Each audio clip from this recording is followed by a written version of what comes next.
Hello student, I study online में मैं आपका वेलकम करती हूँ। मैं निशा शर्मा और मैं आपको जूलॉजी के कुछ पॉइंट करवाने वाली हूँ कि आपको पता है कि आपकी एग्ज़ाम अब कंडक्ट होने वाली है। यूनिवर्सिटी का टाइम टेबल भी आ गया कि एग्ज़ाम कब से कंडक्ट होगी। इस टाइम टेबल में आपको पर्टिकुलर आपको पता है कि राजस्थान जो यूनिवर्सिटी है, कौन कौन सी यूनिवर्सिटी, एक तो राजस्थान यूनिवर्सिटी और एक शेखावटी यूनिवर्सिटी। मेनली जितनी भी यूनिवर्सिटी है, अगर मेन बात करूँ तो मैं राजस्थान और शेखावटी यूनिवर्सिटी की बात कर रही हूँ। इन्होंने जो अपना सिलेबस का पैटर्न है वो 50% के अकॉर्डिंग रख दिया है ना। सिलेबस का जो पैटर्न है वो कैसा रखा है, 50% के अकॉर्डिंग रखा है। अब जैसे आपको पता है कि पिछली आपने सेकेंड ईयर में भी पेपर दिया है, क्योंकि इस बार मैं थर्ड ईयर का जो पेपर है ना वो स्टार्ट कर रही हूँ। सेकेंड ईयर का भी आपने पेपर दिया है, उसमें भी आपने कैसा पैटर्न दिया था, 50% के अकॉर्डिंग आपका पेपर पैटर्न आया था। यानी पेपर में जितने क्वेश्चन थे, जितने नंबर के क्वेश्चन थे, उनमें से आपको अटेम्प्ट कितने करने थे, ओनली 50% पेपर अटेम्प्ट करना था। सिलेबस तो आपको पूरा पढ़ना पड़ेगा, लेकिन पेपर में से क्वेश्चन कितने अटेंड करने पड़ेंगे, केवल 50% क्वेश्चन अटेम्प्ट करने पड़ेंगे। ये बात आपको समझ में आई। अब मैं आपको आज जो पेपर पढ़ाने जा रही हूँ वो है paper number 3, applied biology, ethology और बायोस्टेटिक्स। ठीक है, जो आपकी यूनिवर्सिटी का राजस्थान और शेखावटी यूनिवर्सिटी का में बीएससी थर्ड ईयर का जो पेपर है, कौन सा, जूलॉजी का paper number 3, applied biology, second ethology और बायोस्टेटिक्स। तो पहले मैं आपको बता दूं कि कौन सा पेपर है। ठीक है, सबसे पहले अपन क्या देखेंगे कि पेपर नंबर कौन सा है। तो पेपर नंबर आपका 3 है बच्चों। पेपर नंबर कौन सा है, पेपर नंबर 3 किसका बच्चों, जूलॉजी का। ठीक है, ये जो पेपर नंबर 3 है वो किसकी बात करें अपन, जूलॉजी का। पेपर का नाम क्या है, applied biology, applied zoology, applied zoology, ethology and बायोस्टेटिक्स,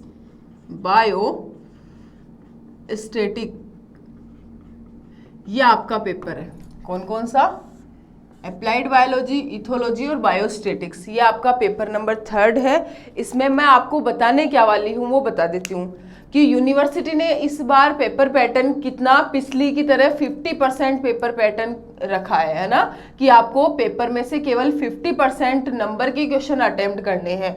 syllabus का अगर आपका बात करें तो सिलेबस डिडक्ट नहीं किया है, जितना सिलेबस था वो का वो सिलेबस है, लेकिन पेपर पैटर्न उन्होंने कैसा रख दिया, 50% रख दिया। अब आप इसमें 50% रख दिया तो कुछ स्टूडेंट क्या होते हैं कि कुछ स्टूडेंट उसमें वही पहले का सिलेबस के अकॉर्डिंग पूरा का पूरा पेपर पढ़ते हैं ना, कि पूरा जितना सिलेबस है उतना कवर करते हैं कि कहीं से भी आ जाएगा क्वेश्चन। कुछ स्टूडेंट क्या होता है, इंपॉर्टेंट क्वेश्चन पढ़ते हैं। तो अगर बात की जाए कि एग्जाम के लास्ट टाइम पे आपको पढ़ना क्या है, तो वो इंपॉर्टेंट क्वेश्चन ही तो पढ़ना होता है ना। स्कॉलर जितने भी स्टूडेंट होते हैं, आप देख लेना किसी भी यूनिवर्सिटी का जो टॉपर होगा, उसने लास्ट एंडिंग टाइम पे जब एग्जाम कंडक्ट होने वाली है उससे 10 दिन पहले वो उतना ही पढ़ता है मैटर जितना कि इम्पोर्टेंट होता है। क्योंकि उस टाइम पे अगर सारा सिलेबस पढ़ा जाता है ना तो वो सारा क्या हो जाता है, आपस में मिक्स हो जाता है। इसलिए मैं इस पेपर में वो क्वेश्चन बताने जा रही हूँ जो वेरी वेरी इंपॉर्टेंट है, और पेपर में आपको इनमें से 3 से 4 क्वेश्चन जरूर मिलेंगे। ठीक है, जो पेपर आएगा उनमें इसमें से 3 से 4 क्वेश्चन जरूर मिलेंगे। मैं टोटल आपको 8 से 9 क्वेश्चन करवाऊंगी, और इन क्वेश्चन को अगर आप पढ़ के जाते हो तो आराम से आप ये जो पेपर नंबर 3 है जूलॉजी का वो अटेम्प्ट इजीली कर सकते हो। तो अगर मैं बात करूं कि टोटल पेपर में क्वेश्चन कितने आएंगे, पेपर पैटर्न की बात करूं, है ना बच्चों, कि अगर पेपर पैटर्न की बात की जाए तो जो टोटल क्वेश्चन है वो कितने आएंगे, पेपर में 10 क्वेश्चन आएंगे। पेपर कितने नंबर का होगा, 34 मार्क्स का होगा। जो पेपर होता है वो कितने मार्क्स का होता है, 34 मार्क्स का होता है। ठीक है, और क्वेश्चन कितने आएंगे इसमें, टोटल 10 क्वेश्चन आएंगे। 10 में से आपको अटेम्प्ट कितने करने हैं, केवल 3 क्वेश्चन अटेम्प्ट करने हैं बच्चों। कितने क्वेश्चन अटेम्प्ट करने हैं, केवल 3 क्वेश्चन अटेम्प्ट करने हैं 10 में से।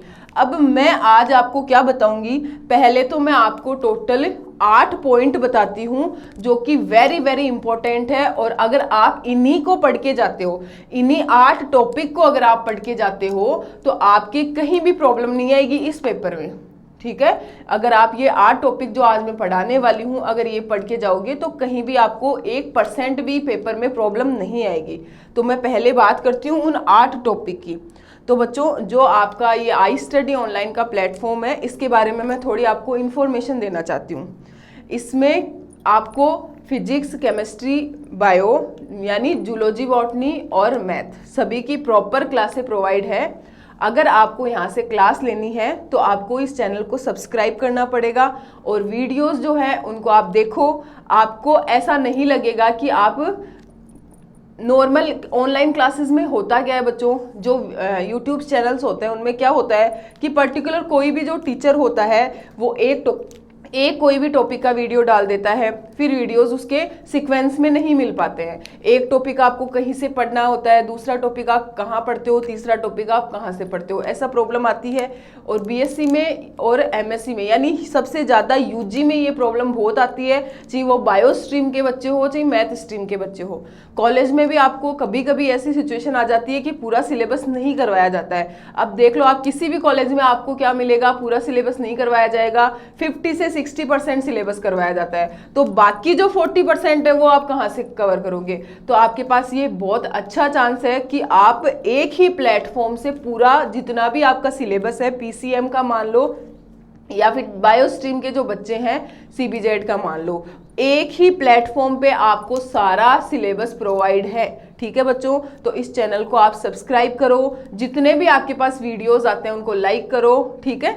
तो जितने आपके दोस्त हैं उनके साथ भी ये जो वीडियोस आ रहे हैं वो शेयर करो। इस वीडियो में मैं आपको 10 क्वेश्चन या 8 से 9 क्वेश्चन करवाऊंगी। ये क्वेश्चन अगर आप एग्जाम में पढ़ के जाते हो तो भी आपको कहीं पे भी प्रॉब्लम नहीं आएगी। इनमें से आपको 4 क्वेश्चन, 4 से 5 क्वेश्चन एग्जाम में जरूर मिलेंगे पेपर में, ठीक है। तो अब मैं क्वेश्चंस की बात कर रही हूँ, टॉपिक्स की बात कर रही हूँ, सीधा मैं टॉपिक लेके चलती हूँ।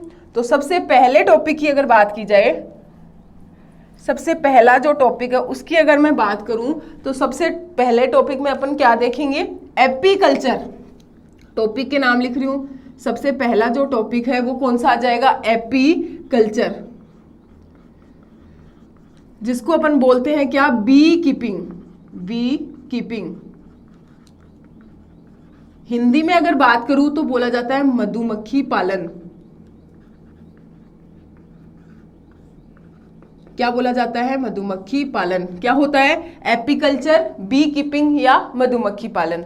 सेकेंड नंबर अगर बात की जाए इसमें तो सेकेंड नंबर क्या हो जाएगा, सेरीकल्चर। सेरीकल्चर, ठीक है। इसमें किसका पालन किया जाता है, सिल्क वर्म का, ठीक है। जो सिल्क वर्म मोथ होता है ना उसका पालन किया जाता है। हिंदी में बोला जाता है इसको बच्चों रेशम कीट पालन। क्या बोलते हैं इसको, रेशम कीट पालन बोला जाता है। थर्ड नंबर अगर टॉपिक की बात की जाए तो थर्ड नंबर टॉपिक इथोलॉजी में है, जिसमें इथोलॉजी में क्या पूछा जाता है, एफएपी यानी फिक्स्ड एक्शन पैटर्न। क्या पूछते हैं, fixed action pattern. Learning pattern कौन कौन से होते हैं और लर्निंग मेथड कौन कौन से होते हैं, ठीक है। तो इसमें मैं आपको बात करती हूँ थर्ड नंबर, लर्निंग पैटर्न, ठीक है। फोर्थ नंबर आ जाएगा लर्निंग टाइप ऑफ लर्निंग। क्या पढ़ लेंगे बच्चों फोर्थ नंबर में, type of learning. Fourth number जो टॉपिक आएगा वो कौन सा आ जाएगा, type of learning, types of learning. Fifth number अगर टॉपिक की बात की जाए तो वो आता है बच्चों फेरोमोन, फेरोमोन्स। और ये सबसे इंपॉर्टेंट जो टॉपिक है वो मैं आपको बता रही हूँ, type of learning, very important, very important. Confirm है कि टाइप ऑफ लर्निंग से और फेरोमोन से एग्जाम में क्वेश्चन आएगा, डेफिनेटली क्वेश्चन आएगा एग्जाम में, ठीक है। नेक्स्ट 6 नंबर टॉपिक की अगर मैं बात करूं तो मैं लेके चलूंगी मीन यानी माध्य। क्या लेके चलूंगी, मीन यानी माध्य यानी समांतर माध्य। 7 नंबर अगर टॉपिक की बात की जाए तो अपन लेके चलेंगे मोड यानी क्या हो जाएगा, बहुलक। क्या हो जाएगा बच्चों, मोड यानी बहुलक। और 8 नंबर अपन टॉपिक लेके चलेंगे मीडियन। मीडियन यानी माध्यिका, माध्यिका। ये 8 आपके टॉपिक है। इन 8 में से देखो, इनमें से जरूर क्वेश्चन आएंगे। ये जो मैंने 4 क्वेश्चन लिखे हैं ना, इनमें से आप मान लो कि 3 क्वेश्चन एग्जाम में जरूर आएंगे, कंफर्म आएंगे। आप अगर आप ये 8 टॉपिक एग्जाम में पढ़ के जाते हो, पेपर नंबर जो आपका 3rd है बीएससी 3rd ईयर का, अप्लाइड बायोलॉजी, इथोलॉजी और बायोस्टैटिक्स का, इनमें अगर ये 8 टॉपिक अगर आप एग्जाम में पढ़ के जाते हो तो आप आराम से 3 क्वेश्चन अटेम्प्ट कर सकते हो, यानी 50% आप जो पेपर है वो इजीली अटेम्प्ट कर सकते हो। ठीक है, अब ये 8 टॉपिक के आप नाम लिख लो।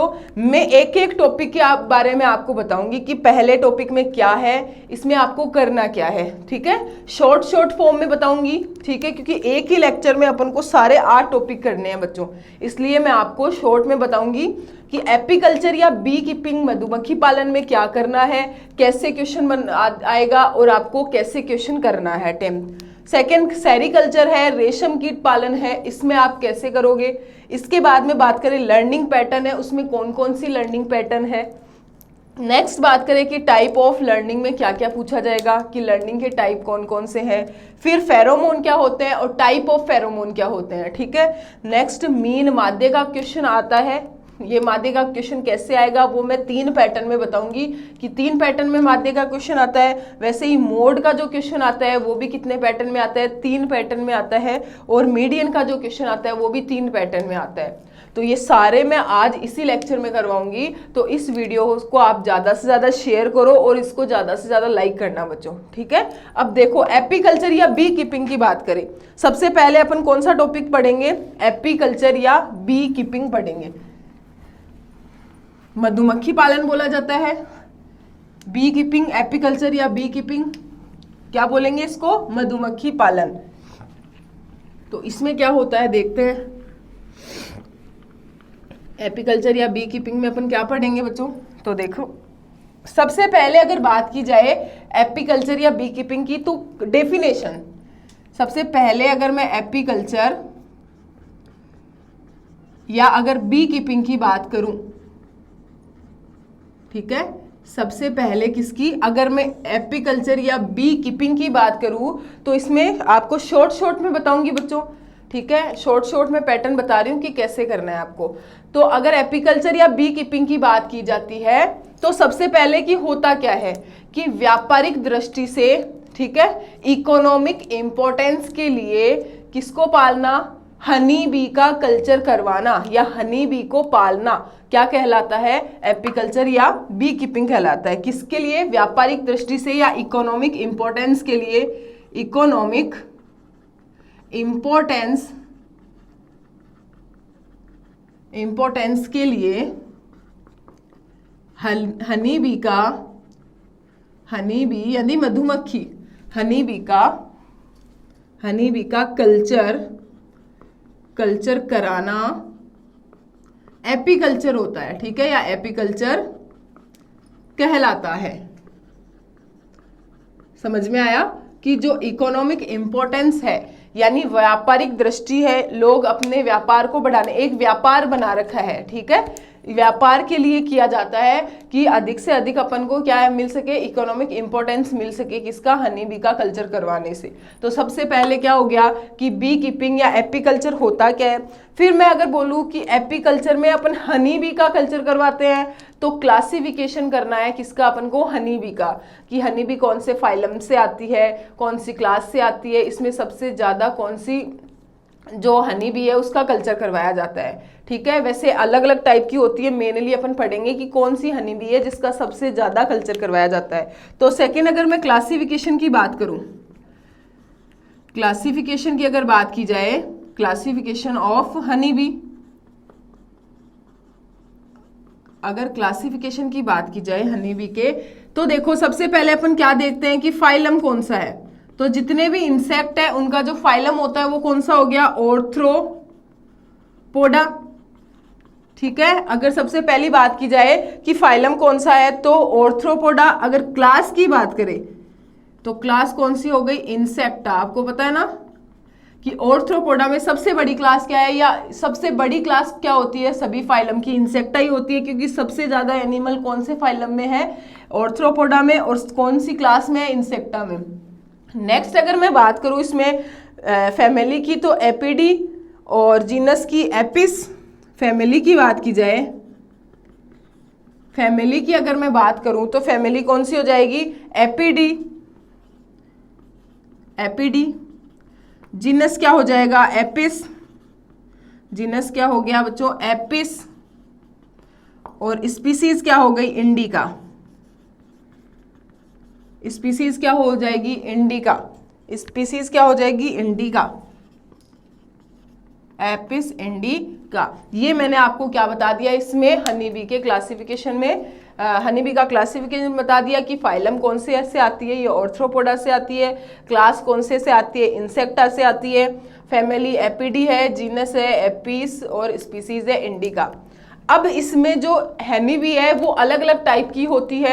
जैसे मेनली अगर स्पीसीज की बात करें तो हनी बी की बहुत सारी स्पीसीज होती है, लेकिन अपन जो सबसे ज़्यादा कल्चर करवाते हैं वो कौन सी होती है, इसके बारे में भी पढ़ेंगे। और सबसे ज़्यादा जो शहद या हनी कलेक्ट करने के लिए, क्योंकि अपन मेन तो क्या होता है, अपन हनी बी का कल्चर क्यों करवाते हैं, क्योंकि इससे अपन को वैक्स प्राप्त होती है, और क्या प्राप्त होता है, शहद यानी हनी प्राप्त होता है। इसीलिए करवाते हैं कि जितने भी आप देख लेना, जहाँ पे आप घूमने जाते हो तो देखा होगा बड़े बड़े टैंक से लगे रहते हैं खेतों में, तो वो उन टैंक में क्या होता है, हनी बी तो होती है, मधुमक्खी तो होती है, शहद के लिए ही किया जाता है इसका कल्चर, फिर उसको बेचा जाता है, तो वही तो है ना, इकोनॉमिक इम्पोर्टेंस के लिए बेचा जाता है। नेक्स्ट अगर बात की जाए बच्चों इसके अंदर कि कौन कौन सी हनी बी है जो कल्चर, जिनका कल्चर करवाया जाता है, ठीक है, किसकी बात करेंगे, ऐसी हनी बी कौन कौन सी है, यानी कौन कौन सी मधुमक्खी है मेनली जिनका अपन क्या करवाते हैं, कल्चर करवाते हैं। तो देखो हनी बी में जो कल्चर करवाया जाता है मेनली वो किस किस का करवाएगा जाएगा, वैसे तो होती है इंडिका, जिसको मोना बी भी बोला जाता है, मैंने आपको स्पीसीज में लिखवा दिया ना। सबसे ज़्यादा जो कल्चर करवाया जाता है वो इंडिका का करवाया जाता है, मोना बी का करवाया जाता है, क्योंकि ये शांत होती है, गुस्सेल नहीं होती है, और लेकिन इससे शहद कम प्राप्त होता है, इतना ज़्यादा कम भी प्राप्त नहीं होता। जो डोरसेटा होता है ना, एपिस डोरसेटा जो होती है, Apis indica, Apis dorsata, Apis florea और एपिस मेलिफेरा, मेनली कितनी स्पीसीज है, चार स्पीसीज, चार क्या है, स्पीसीज है। कौन कौन सी है, अगर मैं चार स्पीसीज की बात करूं तो इसमें देखना सबसे पहली कौन सी आ जाएगी, फर्स्ट नंबर एपिस डोरसेटा, दूसरी कौन सी है, एपिस इंडिका, थर्ड नंबर है एपिस फ्लोरिया, फोर्थ नंबर है एपिस मेलिफेरा। ये चार स्पीसीज है जिनमें सबसे ज्यादा जो कल्चर करवाया जाता है वो किसका कराया जाता है, एपिस इंडिका का करवाया जाता है, ठीक है।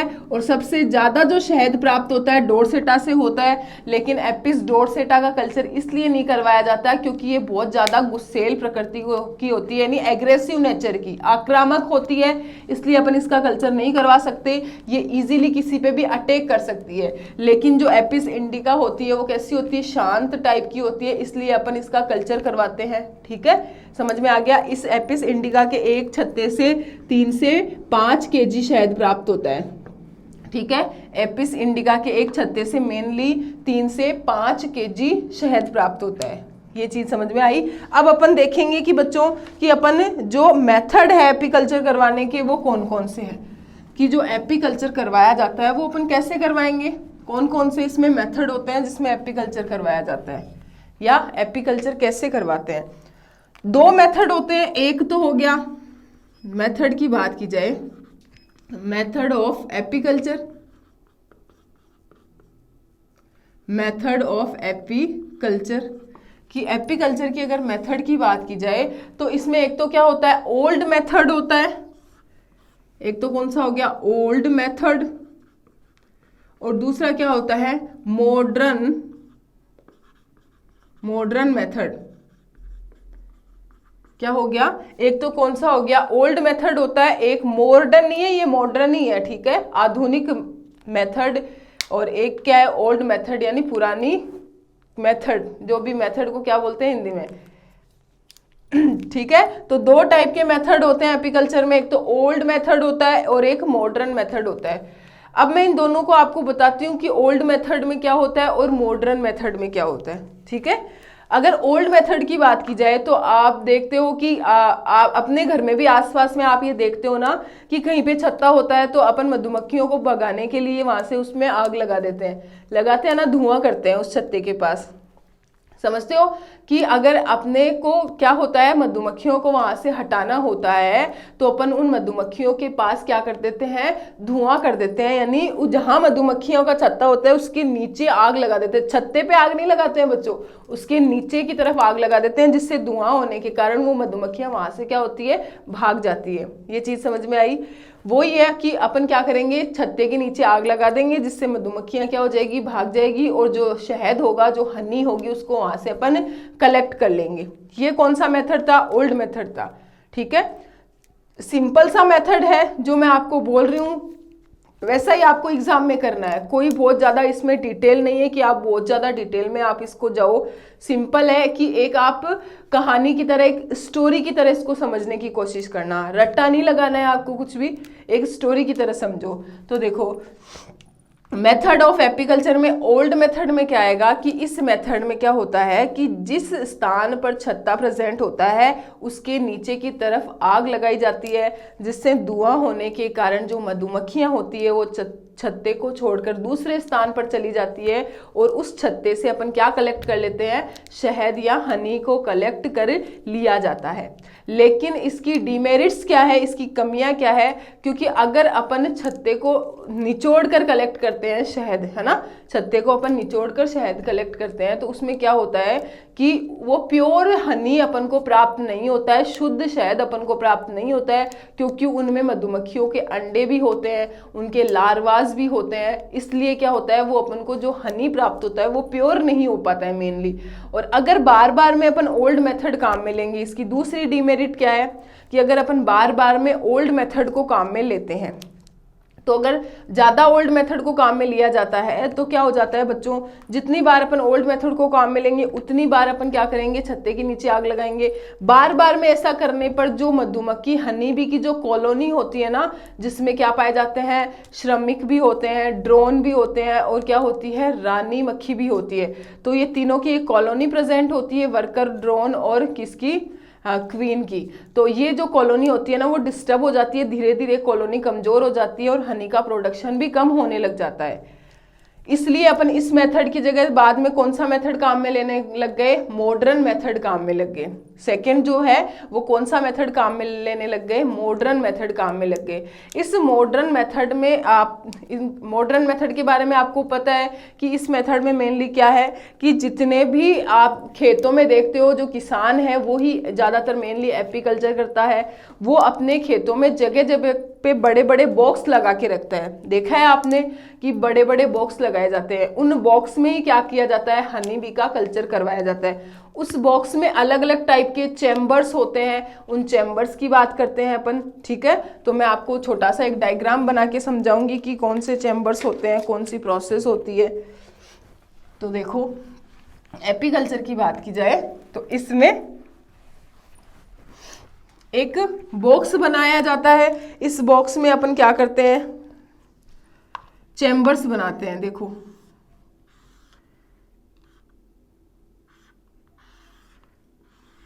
ठीक है, सबसे ऊपर वाला पार्ट होता है, इसके बाद में नीचे क्या होता है बच्चों, बॉक्स बनाए जाते हैं। ये जैसे फर्स्ट नंबर बॉक्स हो गया, इसके बाद में ये सेकेंड नंबर हो गया, ठीक है, इसके बाद में यहाँ पे मैं थर्ड नंबर बना देती हूँ, फिर यहाँ पे मैं फोर्थ नंबर बना देती हूँ। ठीक है, कितने हो गए, सबसे ऊपर तो क्या होता है, टॉप कवर होता है। उस बॉक्स की बात कर रही हूँ जिसमें छत्ते हनी बी का कल्चर करवाया जाता है। सबसे ऊपर तो क्या होता है, टॉप कवर होता है, नीचे क्या होती है, हीव सीलिंग होती है। जो छत्ते, जो हीव होता है, छत्ता होता है ना, उसको सील करने के लिए, उसकी पैकिंग करने के लिए क्या पाई जाती है, हीव सीलिंग पाई जाती है। क्या पाई जाती है, हीव सीलिंग पाई जाती है। नेक्स्ट अगर मैं बात करूं तीसरा, तो तीसरा क्या होता है, सुपर चैम्बर। थर्ड नंबर क्या होता है, सुपर चैम्बर। फोर्थ नंबर होता है क्वीन एक्सक्लूडर। फिफ्थ नंबर होता है इसमें ब्रूड चेम्बर। ठीक है, फिफ्थ नंबर कौन सा चेम्बर हो जाएगा? Brood chamber, brood chamber. Next क्या होता है इसके अंदर? ये ब्रूड चेम्बर हो गया। इसके बाद में बॉटम पार्ट होता है ये वाला, जैसे बॉटम नीचे वाला पार्ट हो गया, तो इसको अपन क्या बोल देंगे? बॉटम। और बॉटम के नीचे क्या लगे रहते हैं? स्टैंड। छत्ते को रखने के लिए क्या पाए जाते हैं बच्चों? स्टैंड पाए जाते हैं। क्या होते हैं? स्टैंड होते हैं। अब आपको ये सीक्वेंस ही याद रखने पड़ेंगे, ठीक है। और इस बॉटम से ही क्या होता है? मधुमक्खियों के आने के लिए गेट लगे रहते हैं जिनको बोला जाता है एंट्री गेट। क्या बोलेंगे? Entry gate. और जाने के लिए भी गेट लगे रहते हैं जिनको बोला जाता है एग्जिट गेट। ठीक है, एंट्री गेट। और नेक्स्ट क्या हो जाएगा इधर? Exit gate.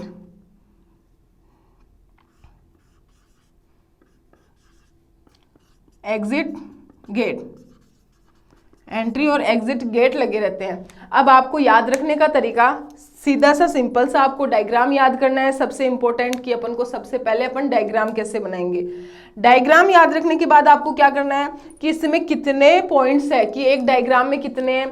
तो सबसे अगर नीचे की बात करूं कि स्टैंड क्या होता है, कितने हो गए? 1 2 3 4 5 6 7 8 9 हो गए ना।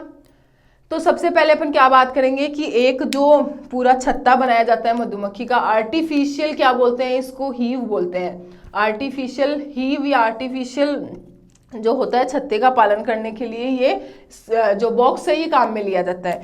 स्टैंड लगा रहता है। स्टैंड का मतलब जिस पर छत्ता खड़ा रहता है, ये जो है जिस पे ये छत्ता पूरा खड़ा है।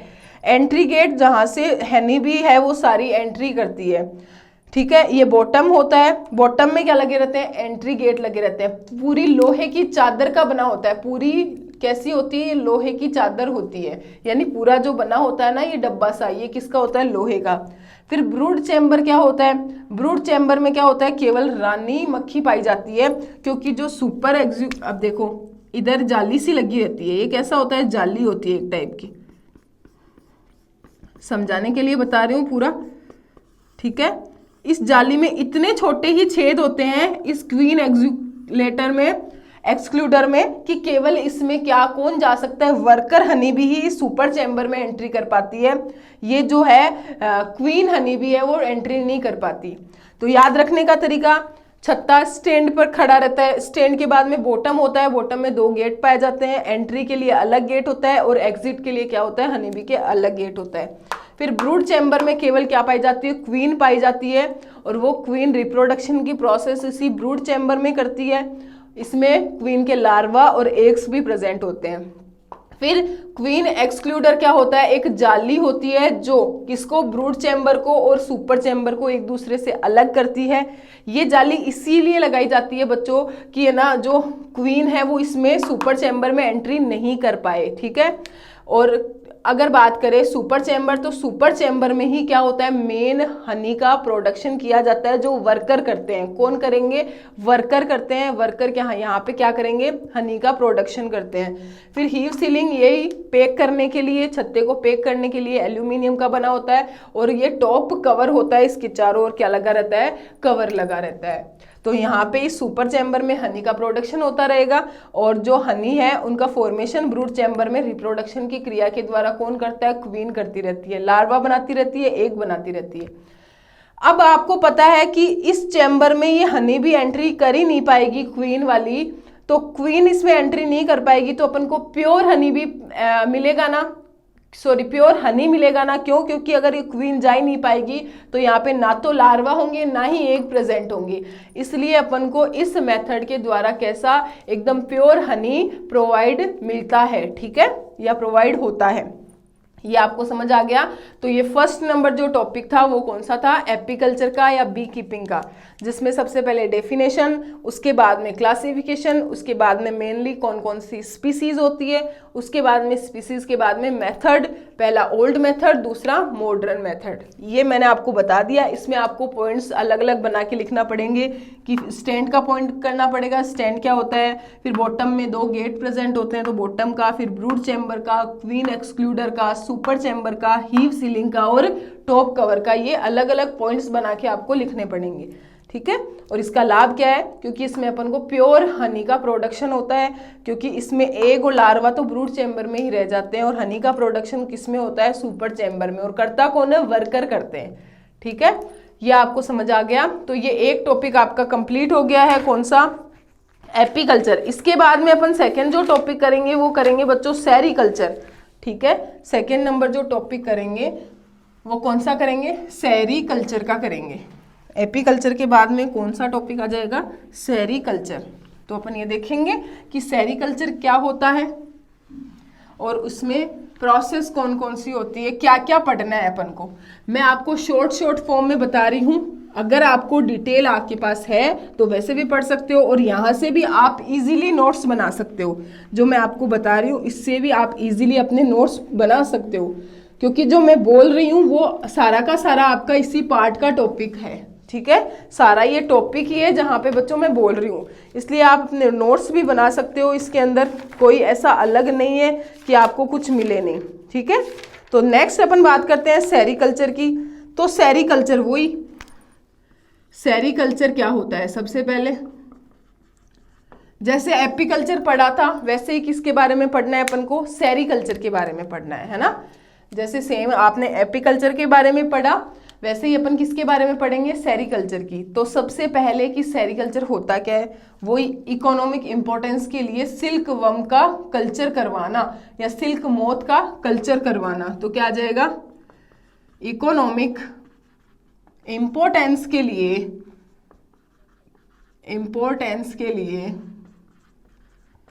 इकोनॉमिक इंपॉर्टेंस के लिए सिल्क मोथ या सिल्क वर्म का कल्चर कराना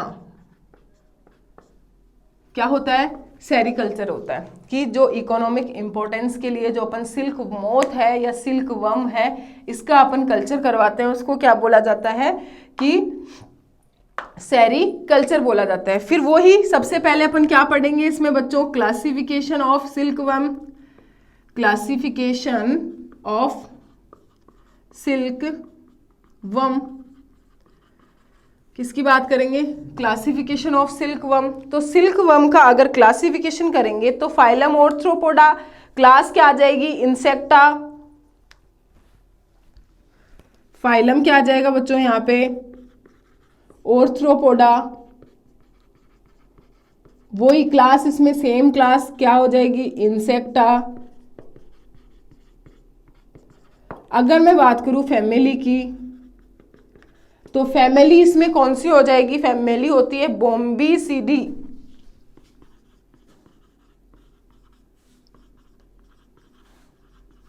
ठीक है। नेक्स्ट जीनस की बात करें तो जीनस होता है बॉम्बिक्स,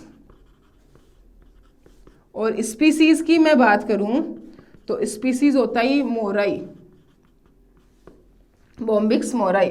तो अपना जो सिल्क वर्म का जो साइंटिफिक नेम होगा वो क्या होगा, बॉम्बिक्स मोराई होगा। ठीक है, ये बात समझ में आई। तो ये क्लासिफिकेशन में आपको इतना ही याद रखना है, फाइलम, क्लास, फैमिली, जीनस और स्पीसीज, इतना ही आपको क्लासिफिकेशन में याद रखना है। ज़्यादा डिटेल जो है वो आपको इसमें नहीं पढ़नी है। समझ में आ गया। क्लासिफिकेशन करने के बाद अपन क्या पढ़ेंगे कि इनकी अलग अलग स्पीसीज है, तो स्पीसीज के बारे में इतना डिटेल पढ़ने की जरूरत नहीं है। अपन सीधा लाइफ साइकिल पढ़ेंगे कि लाइफ साइकिल क्या है, कि कैसे कैसे प्रोसेस होती है और कैसे अपन को सिल्क का प्रोडक्शन होता है। ठीक है, जो सिल्क का प्रोडक्शन है वो कैसे होता है। ठीक है, सबसे ज़्यादा जो सिल्क का प्रोडक्शन करती है वो बॉम्बिक्स मोराई करती है, इसलिए मैंने आपको लिखा दिया कि क्या होता है, बॉम्बिक्स मोराई जो है वो स्पीसीज है इसके अंदर। फिर क्या पढ़ेंगे अपन, लाइफ साइकिल पढ़ेंगे किसका, सिल्क वर्म का।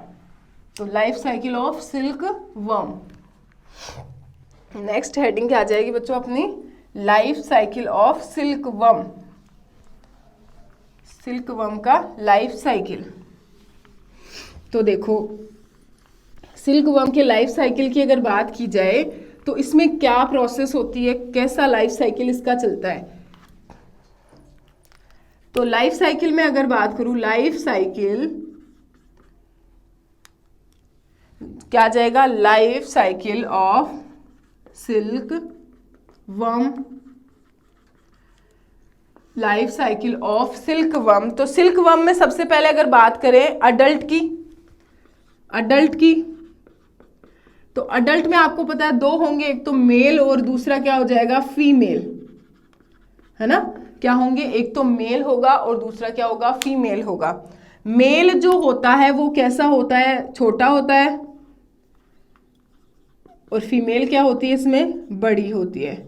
यानी जो साइज होती है ना, साइज की बात कर रही हूँ, किसकी बात कर रही हूँ, साइज की बात कर रही हूँ, कि जो मेल होता है वो साइज में फीमेल के कंपैरिजन में कैसा होता है, छोटा होता है। ठीक है, अडल्ट की बात की जाए। अब देखो मेल के बॉडी पार्ट की इधर मैं बात करूं और इधर फीमेल के बॉडी पार्ट की बात करूं, तो बॉडी कितने पार्ट में डिवाइड होती है, मेनली इंसेक्ट जितने भी होते हैं उनकी बॉडी, ऑर्थ्रोपोडा के जितने भी एनिमल्स होते हैं उनकी बॉडी 3 पार्ट में डिवाइड होती है, हेड, थोरैक्स और एब्डोमेन। कितने पार्ट में डिवाइड होगी बच्चों, हेड, थोरैक्स और एब्डोमेन। तो मैं इधर भी डिवाइड कर दूं हेड, थोरैक्स, एब्डोमेन, और इधर भी मैं डिवाइड कर दूं हेड, थोरैक्स और एब्डोमेन।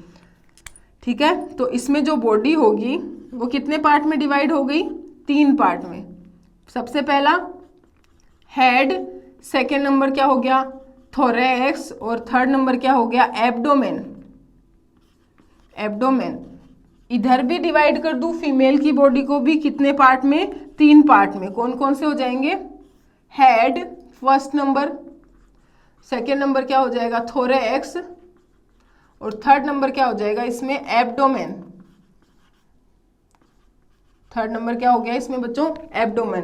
3 पार्ट में डिवाइड हो गई। अब देखो डिफरेंस क्या है, कि डिफरेंस इतना ही है कि सेगमेंट की बात करें तो सेगमेंट में डिफरेंस पाया जाता है कि जो थोरैक्स होते हैं उनमें मेल में तो 7 सेगमेंट होते हैं और फीमेल में कितने सेगमेंट होते हैं, 8 सेगमेंट होते हैं।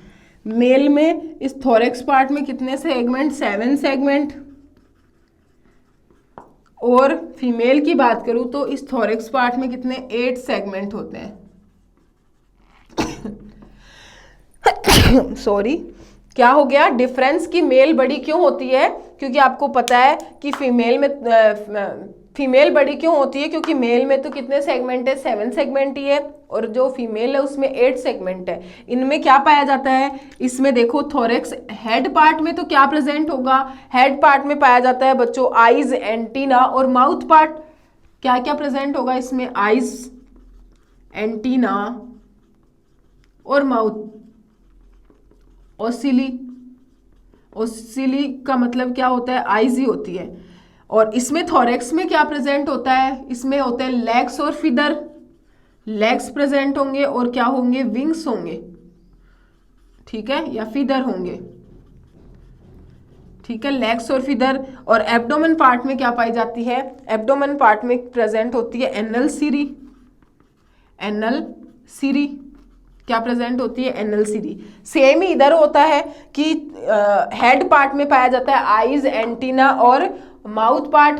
ठीक है, और थोरैक्स पार्ट में क्या पाया जाता है, लेग्स पाए जाते हैं और विंग्स पाए जाते हैं। 3 पेयर लेग्स और 2 पेयर विंग्स, याद रखना, 3 पेयर लेग्स और 2 पेयर विंग्स।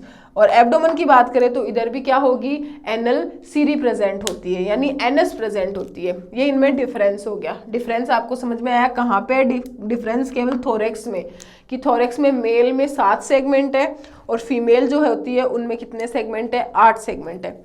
अब इसके बाद में अपन बात करते हैं फर्टिलाइजेशन की, कि मेल फीमेल की बात कर ली, इनमें फर्टिलाइजेशन कैसा होगा, इंटरनल फर्टिलाइजेशन पाया जाता है। कि इंटरनल आंतरिक फर्टिलाइजेशन होता है, जो गैमेट का फॉर्मेशन होता है वो फीमेल बॉडी के अंदर की ओर होता है। ठीक है, कि अगर सिल्क वर्म की बात करें तो जो आंतरिक फर्टिलाइजेशन होगा, इंटरनल फर्टिलाइजेशन होगा, किधर होगा, फीमेल बॉडी के अंदर की ओर होता है। तो नेक्स्ट क्या आ जाएगा, इनमें फर्टिलाइजेशन कैसा होता है बच्चों, इंटरनल फर्टिलाइजेशन प्रेजेंट होता है।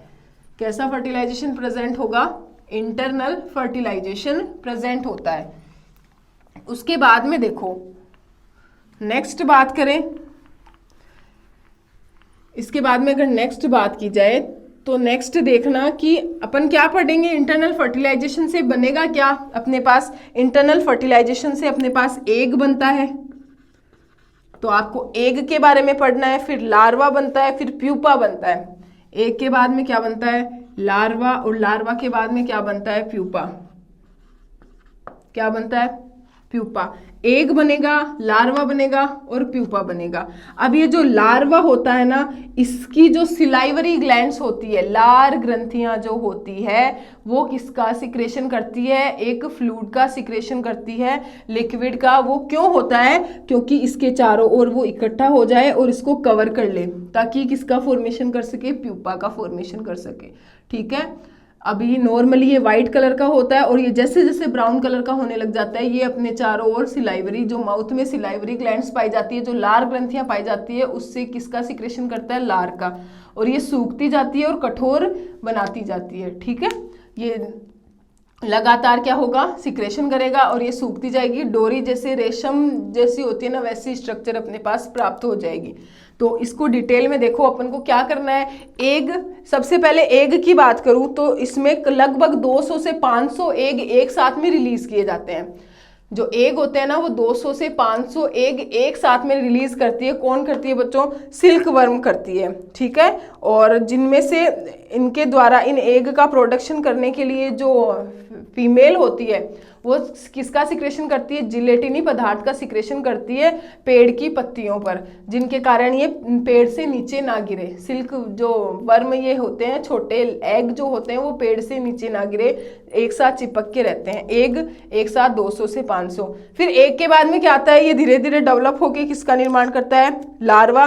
तो एग जब 8 से 12 दिन का हो जाता है, तो वो एग होता है ना, वो हिच हो जाता है, यानी टूट जाता है, और लार्वा क्या हो जाता है? इसमें बच्चों बाहर आ जाता है। कब? जब जो एग है वो 8 से 12 दिन का हो जाएगा, तो उसमें लार्वा बन जाएगा, और लार्वा जो है वो अंडे को तोड़ करके आ जाएगा, बाहर की ओर आ जाएगा। ठीक है। फिर नेक्स्ट अगर लार्वा की बात करें, तो इसको लार्वा को अपन क्या बोलेंगे? कैटरपिलर लार्वा बोला जाता है। ठीक है। कैसे लार्वा बोला जाता है? कैटरपिलर लार्वा बोला जाता है बच्चों। और इस कैटरपिलर लार्वा में क्या होती है? हेड पार्ट में जो माउथ होता है, उसमें सिलाइवरी ग्लैंड पाई जाती है, और वो किसका सिक्रेशन करती है? सिलाइवा का। और सिलाइवा जो एयर के कांटेक्ट में आकर कठोर हो जाता है और रेशम का निर्माण करता है। मैं थोड़ा थोड़ा शॉर्ट बता रही हूँ, डिटेल में आप पढ़ सकते हो इसको। एक बनेगा, सबसे पहले मेल और फीमेल की बात कर ली अपन ने, अडल्ट की बात कर ली। अडल्ट की बात करने के बाद अपन ने फर्टिलाइजेशन की बात की, इंटरनल फर्टिलाइजेशन। फर्टिलाइजेशन के बाद में क्या होगा? इनमें एग रिलीज होंगे, तो इनमें 200 से 250, ठीक है, एग रिलीज किए जाते हैं एक साथ में। एग रिलीज करने से पहले जो फीमेल होती है, वो जिलेटिनी पदार्थ का सिक्रेशन करती है। किसका सिक्रेशन करेगी? जिलेटिनी पदार्थ का सिक्रेशन करेगी, और उसी से सारे एग क्या रहते हैं? चिपके रहते हैं। फिर एग जो है वो 8 से 12 दिन का हो जाता है, तो वो लार्वा बना लेता है उस एग के अंदर, शेल के अंदर या कवच के अंदर। फिर वो उस कवच को तोड़कर लार्वा बाहर आ जाता है। तो जैसे ही कवच को तोड़कर लार्वा बाहर आता है, उस प्रोसेस को अपन बोला जाता है हिचिंग, यानी स्फुटन या प्रस्फुटन बोला जाता है। हिचिंग होने के बाद जो लार्वा अपन को मिलता है, उसको बोला जाता है कैटरपिलर लार्वा। ठीक है। कैटरपिलर लार्वा बोला जाता है। ये कैटरपिलर लार्वा जो है, वो जो रेशम की पत्तियां हैं, उनसे क्या होता है? भोजन ग्रहण। शहतूत जो होता है, क्योंकि ये कौन से पेड़ पे प्रेजेंट होता है? शहतूत पे। तो ये शहतूत की पत्तियां ना, इसको लगातार खाता है ये, और भोजन की फॉर्म में शहतूत की पत्तियों को खाता है। ठीक है। फिर नेक्स्ट मैं बात करूं कि ये लगातार खाएगा, व्हाइट कलर का होता है। जैसे जैसे ये बढ़ता जाता है, इसकी अगर बात करें कि डेवलप होता जाता है, ये ब्राउन कलर का होने लग जाता है। तो जब ये ब्राउन कलर का होने लग जाता है, तो ये भोजन ग्रहण करना बंद कर देता है, और ये क्या करेगा? अपने जो माउथ पार्ट में सिलाइवरी ग्लैंड प्रेजेंट होती है, उनसे किसका? रेशम का सिक्रेशन करेगा, जो एयर के कॉन्टेक्ट में आकर कठोर हो जाएगा। लगातार इसके चारों ओर हो जाएगा, लार्वा के चारों ओर वो सिक्रेशन। ठीक है। अब ये लार्वा के चारों ओर रेशम का जो सिक्रेशन है, सिलाइवरी ग्लैंड से सिलाइवा का सिक्रेशन क्यों होता है? क्योंकि इसको प्रोटेक्ट रखा जा सके, ये अपनी प्रोटेक्शन के लिए करता है। फिर उस रेशम के अंदर लगातार ये अपना डेवलपमेंट करता है, और लार्वा से किस में चेंज हो जाता है? ये प्यूपा में चेंज हो जाता है। जैसे ही प्यूपा बन जाता है, प्यूपा इस पूरे रेशम को तोड़कर बाहर आ जाता है। जैसे ये ऐसी स्ट्रक्चर होती है, जैसे मैं बोलूं ऐसी डोरी डोरी दिखाई देती है, ऐसी, और इसमें क्या होता है? ये इंसेक्ट प्रेजेंट होता है। अब ये इंसेक्ट जैसे ही प्यूपा बना लेगा, ये इस रेशम को क्या करेगा? यहाँ से काट देगा, और काट कर ये पूरा बाहर की ओर आ जाएगा। लेकिन अपन को अगर रेशम का कल्चर करना है, सिल्क अपन को चाहिए, तो इस प्यूपा को अपन को काटने से बाहर आने से पहले ही क्या करना पड़ेगा, यहाँ पे ही मारना पड़ेगा, क्योंकि जैसे ये काट देगा इसको तो अपने पास रेशम से ही छोटी छोटी डोरियां प्राप्त होगी, लेकिन अपन को रेशम की क्या चाहिए, बड़ी डोरी चाहिए, है ना। तो इसको काटने से बाहर आने से पहले इसको क्या करना पड़ेगा, इस छेल के अंदर ही इसको मारना पड़ेगा। तो मारने के लिए इसको क्या करते हैं, गर्म जल में डाल देते हैं। जैसे ये गर्म जल में डाला जाता है ये मर जाता है। और गर्म जल में डालने का एक फायदा ये भी होता है, जो कठोर होती है ना, ये आपस में चिपके रहते हैं ना रेशम, ये अलग अलग हो जाते हैं सारे धागे, और इनको रीलिंग की प्रोसेस के द्वारा इनको लपेट लिया जाता है। जैसे अपन चक्री पे लपेटते हैं ना, वैसे इनके रीलिंग की जो प्रोसेस होती है उसके द्वारा इनको लपेट लिया जाता है। तो ये प्रोसेस है आपके सेकेंड नंबर, सेरीकल्चर। सेरीकल्चर में आपको क्या पढ़ना है, डेफिनेशन हो गई, क्लासिफिकेशन हो गया, सिल्क वर्म की जो स्पीसीज है बॉम्बिक्स मोराई उसका कल्चर करवाते हैं। उसके बाद में लाइफ साइकिल में आपको मेल और फीमेल के बारे में बता दिया, एग के बारे में बता दिया, लार्वा के बारे में बता दिया, प्यूपा के बारे में बता दिया, और कैसे अपन जो प्रोसेस करते हैं सेरीकल्चर की प्रोसेस कैसे होती है वो बता दिया मैंने। सिल्क वर्म को क्या करना, प्रोडक्शन करना क्या कहलाता है, सिल्क का प्रोडक्शन करना क्या कहलाता है, सेरीकल्चर कहलाता है। ये चीज़ आपको समझ में आ गया। अब सेरीकल्चर का जो अपन कल्चर करवाते हैं उसके लिए अलग अलग प्रोसेस काम में लेते हैं। जैसे सबसे पहले अगर इसका सिल्क वर्म का कल्चर करवाएंगे तो अपन को एक अच्छा स्थान चाहिए। तो पहला पॉइंट क्या आ जाएगा इसमें, सूटेबल प्लेस चाहिए अपन को। फिर अलग अलग ट्रे में डिवाइड किया जाता है कि एग के लिए अलग ट्रे होती है बड़ी बड़ी, फिर जो लार्वा होते हैं उनके लिए अलग ट्रे होती है, लार्वा को भोजन चाहिए तो फीडिंग करने के लिए अलग ट्रे होती है, उनका कल्चर करवाने के लिए अलग ट्रे होती है, ठीक है। ऐसे ट्रे डिवाइड होती है, जैसे जैसे इनकी ग्रोथ होती है उनको अलग अलग ट्रे में ट्रांसफर किया जाता है। लास्ट में अगर ये जो लार्वा से प्यूपा बनने की जो फेज आती है ना, इसमें जब प्यूपा बन जाता है तो इसको गर्म जल में डाल दिया जाता है इन सभी को, और प्यूपा को मार दिया जाता है, और वहां से रीलिंग की प्रोसेस से रेशम इकट्ठा कर लिया जाता है। ठीक है बच्चों, समझ में आ गया। तो ये अपना सेकेंड नंबर जो टॉपिक था वो कौन सा था, सेरीकल्चर। सेकेंड नंबर जो टॉपिक अपन ने पढ़ा वो कौन सा हो गया बच्चों, सेरीकल्चर हो गया, रेशम कीट पालन। कौन सा हो गया बच्चों, सेरीकल्चर, रेशम कीट पालन हो गया। अब अपन नेक्स्ट बात करेंगे लर्निंग पैटर्न, जिसमें कॉन्सेप्ट ऑफ इथोलॉजी की बात करेंगे। थर्ड किसकी बात करेंगे, learning pattern, concept of ethology, है ना। किसकी बात करेंगे, लर्निंग पैटर्न की बात करेंगे या कॉन्सेप्ट ऑफ इथोलॉजी की बात करेंगे, कि इथोलॉजी के जो कॉन्सेप्ट है वो कौन कौन से हैं। ठीक है, इथोलॉजी के जो कॉन्सेप्ट होंगे वो कौन कौन से होंगे। तो देखो इसमें बात करते हैं अपन लर्निंग पैटर्न या concept of ethology. Concept of ethology, सबसे पहले हेडिंग लगाती हूं मैं, कॉन्सेप्ट ऑफ इथोलॉजी। ठीक है, टॉपिक का नाम क्या है अपने, कॉन्सेप्ट ऑफ इथोलॉजी। तो सबसे पहले जो इथोलॉजी होती है वो क्या होती है, आपको पता होना चाहिए कि ये इथोलॉजी जो वर्ड है ये कहाँ से लिया गया है। ये इथोलॉजी क्या है, इथोलॉजी का मतलब है कि एनिमल बिहेवियर की स्टडी करना, study of animal behaviour, animal behaviour. ठीक है, क्या आ गया, स्टडी ऑफ एनिमल बिहेवियर, कि साइंस की वह ब्रांच, क्या हो गया बच्चों, कि साइंस की वह ब्रांच जिसमें किसी भी एनिमल के बिहेवियर की स्टडी की जाती है उसको अपन क्या बोलेंगे, इथोलॉजी बोला जाता है। ठीक है, साइंस की वह ब्रांच जिसमें किसी भी एनिमल के बिहेवियर की स्टडी की जाती है उसको क्या बोला जाता है, एनिमल इथोलॉजी बोला जाता है। अब इसमें एक टॉपिक आता है कॉन्सेप्ट ऑफ इथोलॉजी। ये वाला टॉपिक जो है कॉन्सेप्ट ऑफ इथोलॉजी, इसमें आपको पढ़ना क्या क्या है, सबसे पहले आपको पढ़ना है एफएपी, सेकेंड आपको पढ़ना है एसएस, थर्ड नंबर आपको पढ़ना है आईआरएम, फोर्थ नंबर है एसएई। ये 4 टॉपिक है वो इथोलॉजी के कॉन्सेप्ट है और इंपॉर्टेंट क्वेश्चन है। फुल फॉर्म बताती हूँ, एफएपी होता है fixed action pattern, fixed action pattern. SS का मतलब होता है साइन स्टिम्युलस। क्या हो गया? Sign stimulus. थर्ड नंबर होता है, इसको बोला जाता है इनेट रिलीजिंग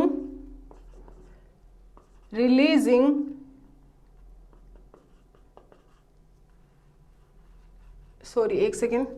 थर्ड नंबर क्या हो गया? इनेट रिलीजिंग मैकेनिज्म। ठीक है, क्या आ जाएगा? इनेट रिलीजिंग मैकेनिज्म। फोर्थ नंबर जो होता है उसको बोला जाता है एक्शन स्पेसिफिक एनर्जी। क्या बोलेंगे? Action specific energy. तो इथोलॉजी के कॉन्सेप्ट जो है वो कितने हैं? 4 कॉन्सेप्ट है। ठीक है, पहले क्या होता है कि इथोलॉजी किसे बोलेंगे, कि इथोलॉजी किसे बोला जाता है कि साइंस की वह ब्रांच जिसमें किसी भी एनिमल के बिहेवियर की स्टडी की जाती है। इथोलॉजी किसे बोलेंगे बच्चों? कि साइंस की वह ब्रांच जिसमें किसी भी एनिमल के बिहेवियर की स्टडी की जाती है, उसको अपन क्या बोलते हैं? इथोलॉजी बोलते हैं। फिर कॉन्सेप्ट ऑफ इथोलॉजी में अपन को कितने कॉन्सेप्ट पढ़ने पड़ेंगे? 4 कॉन्सेप्ट पढ़ने पड़ेंगे। कॉन्सेप्ट इथोलॉजी में मेन कॉन्सेप्ट कौन कौन से हैं? सबसे पहले एफएपी यानी फिक्स्ड एक्शन पैटर्न। सबसे पहला पॉइंट क्या हो गया? एफएपी। एफएपी की फुल फॉर्म क्या है? Fixed action pattern. Second number अगर बात करूं तो एसएस, जिसको अपन बोलते हैं साइन स्टिम्युलस। क्या बोला जाता है? Sign stimulus. Third number IRM, इसको बोला जाता है इनेट रिलीजिंग मैकेनिज्म। क्या बोलेंगे इसको? इनेट रिलीजिंग मैकेनिज्म। और फोर्थ नंबर होता है एएसई, एक्शन स्पेसिफिक एनर्जी। अब मैं आपको इनको शॉर्ट में बता देती हूँ कि एफएपी क्या होता है, साइन स्टिमुलस क्या होता है, आईआरएम क्या होता है और एएसई क्या होता है। ठीक है, कि एफएपी में अपन क्या पढ़ेंगे, साइन स्टिमुलस में अपन क्या पढ़ेंगे, आईआरएम में क्या पढ़ेंगे और एएसई में अपन क्या पढ़ेंगे। ठीक है, तो बच्चों देखो, सबसे पहले एफएपी की बात करूं तो एफएपी को बोलते हैं फिक्स्ड एक्शन पैटर्न, कि अपनी बॉडी के अंदर कुछ ऐसी क्रियाएं, ऐसा बिहेवियर होता है जिसको अपन को सीखने की रिक्वायरमेंट नहीं होती है। ठीक है, जैसे अपना गुस्सा आना, अपना हंसना, रोना, ये चीज क्या अपन सीखते हैं। एक बच्चा जन्म लेता है तो वो रोने लग जाता है, जन्म लेते ही तुरंत वो रोता है, तो क्या उसने वो चीज लर्न की है? नहीं की ना। वो जो चीज है, वो जो बिहेवियर है उसका, उस बिहेवियर को अपन बोलते हैं एफएपी, फिक्स्ड एक्शन पैटर्न। कांटे पे अपना पैर लगता है, अपने कोई मारता है तो अचानक अपन हिलते हैं, तो वो अपना क्या है, फिक्स्ड एक्शन पैटर्न। उसको क्या अपन ने सीखा है? नहीं सीखा। तो ऐसी क्रियाएं, बॉडी में होने वाला या एनिमल के द्वारा शो होने वाला ऐसा बिहेवियर जिसको लर्निंग की रिक्वायरमेंट नहीं होती है, ठीक है, उसको अपन क्या बोलेंगे? एफएपी। वापस रिपीट कर रही हूं, एफएपी क्या होता है कि किसी भी एनिमल के द्वारा शो किया जाने वाला ऐसा बिहेवियर जिसको लर्निंग की रिक्वायरमेंट नहीं होती है। ठीक है, उसको क्या बोला जाता है? एफएपी, फिक्स्ड एक्शन पैटर्न, यानी अपनी बॉडी में ये फिक्स होता है। अगर लर्निंग की रिक्वायरमेंट नहीं है तो ये किसके द्वारा कंट्रोल हो रही है? जीन्स के द्वारा कंट्रोल। तो एफएपी किसके द्वारा कंट्रोल होती है बच्चों? जीन्स के द्वारा कंट्रोल होती है। नेक्स्ट बात करूं तो ये स्पीसीज स्पेसिफिक होती है, यानी सभी स्पीसीज के लिए अलग अलग होती है। ऐसा नहीं है कि सब जितने भी फाइलम की स्पीसीज है अलग अलग, उनके लिए सबके लिए सेम होगी। कुछ स्पीसीज में कैसा करेक्टर होता है एफएपी का, कुछ में कैसा करेक्टर होता है, तो स्पीसीज स्पेसिफिक होती है। पर्टिकुलर एक एक स्पीसीज के लिए ये फिक्स होती है। तो एफएपी होती क्या है वो आपको समझ में आ गया। एग्जाम्पल क्या हो जाएगा? हंसना, रोना, गुस्सा करना। ठीक है, वो क्या है? एफएपी है। ठीक है, साइन स्टिमुलस क्या होता है? क्या अपन एफएपी लगातार शो करते रहते हैं? अब जैसे क्या आप हंसते हो तो बिना वजह हंसते हो? नहीं हंसते ना, कोई तो रीजन चाहिए ना, कोई तो साइन चाहिए, कोई तो स्टिमुलस चाहिए ऐसा जिसके कारण अपन वो एफएपी शो कर रहे हैं। ऐसा ही तो होता है ना कि बिना किसी भी टाइप के कोई स्टिमुलस के आपको गुस्सा बेवजह आ जाता है या नहीं आता ना। कोई तो ऐसा रीजन होता है, कोई तो ऐसा साइन होता है जिसके कारण आपको गुस्सा आता है। आपको कोई थप्पड़ मारता है, भयंकर गुस्सा आता है ना, तो उसका रीजन तो है ना कुछ, तो वो क्या है? Sign stimulus. कि एफएपी को शो कराने वाला स्टिमुलस या फिर किसी भी एनिमल को दिया जाने वाला ऐसा स्टिमुलस जिसके कारण क्या शो होती है, एफएपी शो होती है, उसको अपन क्या बोल देंगे, साइन स्टिमुलस, है ना। वापस बोल रही हूं कि साइन स्टिमुलस में क्या आ जाएगा कि किसी भी एनिमल को दिया जाने वाला ऐसा स्टिमुलस जिसके कारण वो एफएपी शो करता है, क्या हो जाएगा, जिसके कारण वो एफएपी शो करता है, उसको अपन क्या बोलते हैं बच्चों, साइन स्टिमुलस। ये साइन जो स्टिमुलस है वो कितने टाइप का होता है, जो साइन स्टिमुलस है वो 3 टाइप का होता है। पहला होता है ऑडिटरी साइन स्टिमुलस, यानी अपन सुनकर कोई एफएपी शो कर रहे हैं, यानी वॉइस के कारण एफएपी शो हो रही है, सुनने के कारण जो एफएपी शो हो रही है वो होती है ऑडिटरी साइन स्टिमुलस। दूसरा है केमिकल साइन स्टिमुलस, जिसको बोलते हैं केमिकल्स के कारण अगर अपन एफएपी शो करते हैं वो केमिकल साइन स्टिमुलस हो गया। अगर मैं बोलूँ सुपर नॉर्मल साइन स्टिमुलस, तो इसमें क्या होता है कि अगर एक छोटा स्टिमुलस होता है ना, उनके कंपैरिजन में एक बड़ा स्टिमुलस ज़्यादा नॉर्मल होता है। जैसे एक ग्रे लेग गोश होता है, एक पक्षी होता है ग्रे लेग गोश, ठीक है। तो इसमें क्या होता है, इसमें जो फीमेल होती है वो अंडा देती है, अंडा देने के बाद में अगर उस अंडे की जगह छोटे छोटे अंडे होंगे, उस अंडे की जगह अपन बड़ा अंडा रख देंगे ना, तो वो उस छोटे अंडे को छोड़कर इंक्यूबेशन जो है वो बड़े अंडे को देने लग जाएगी, यानी अपनी बॉडी की जो गर्मी है ना वो उस बड़े वाले अंडे को देने लग जाएगी।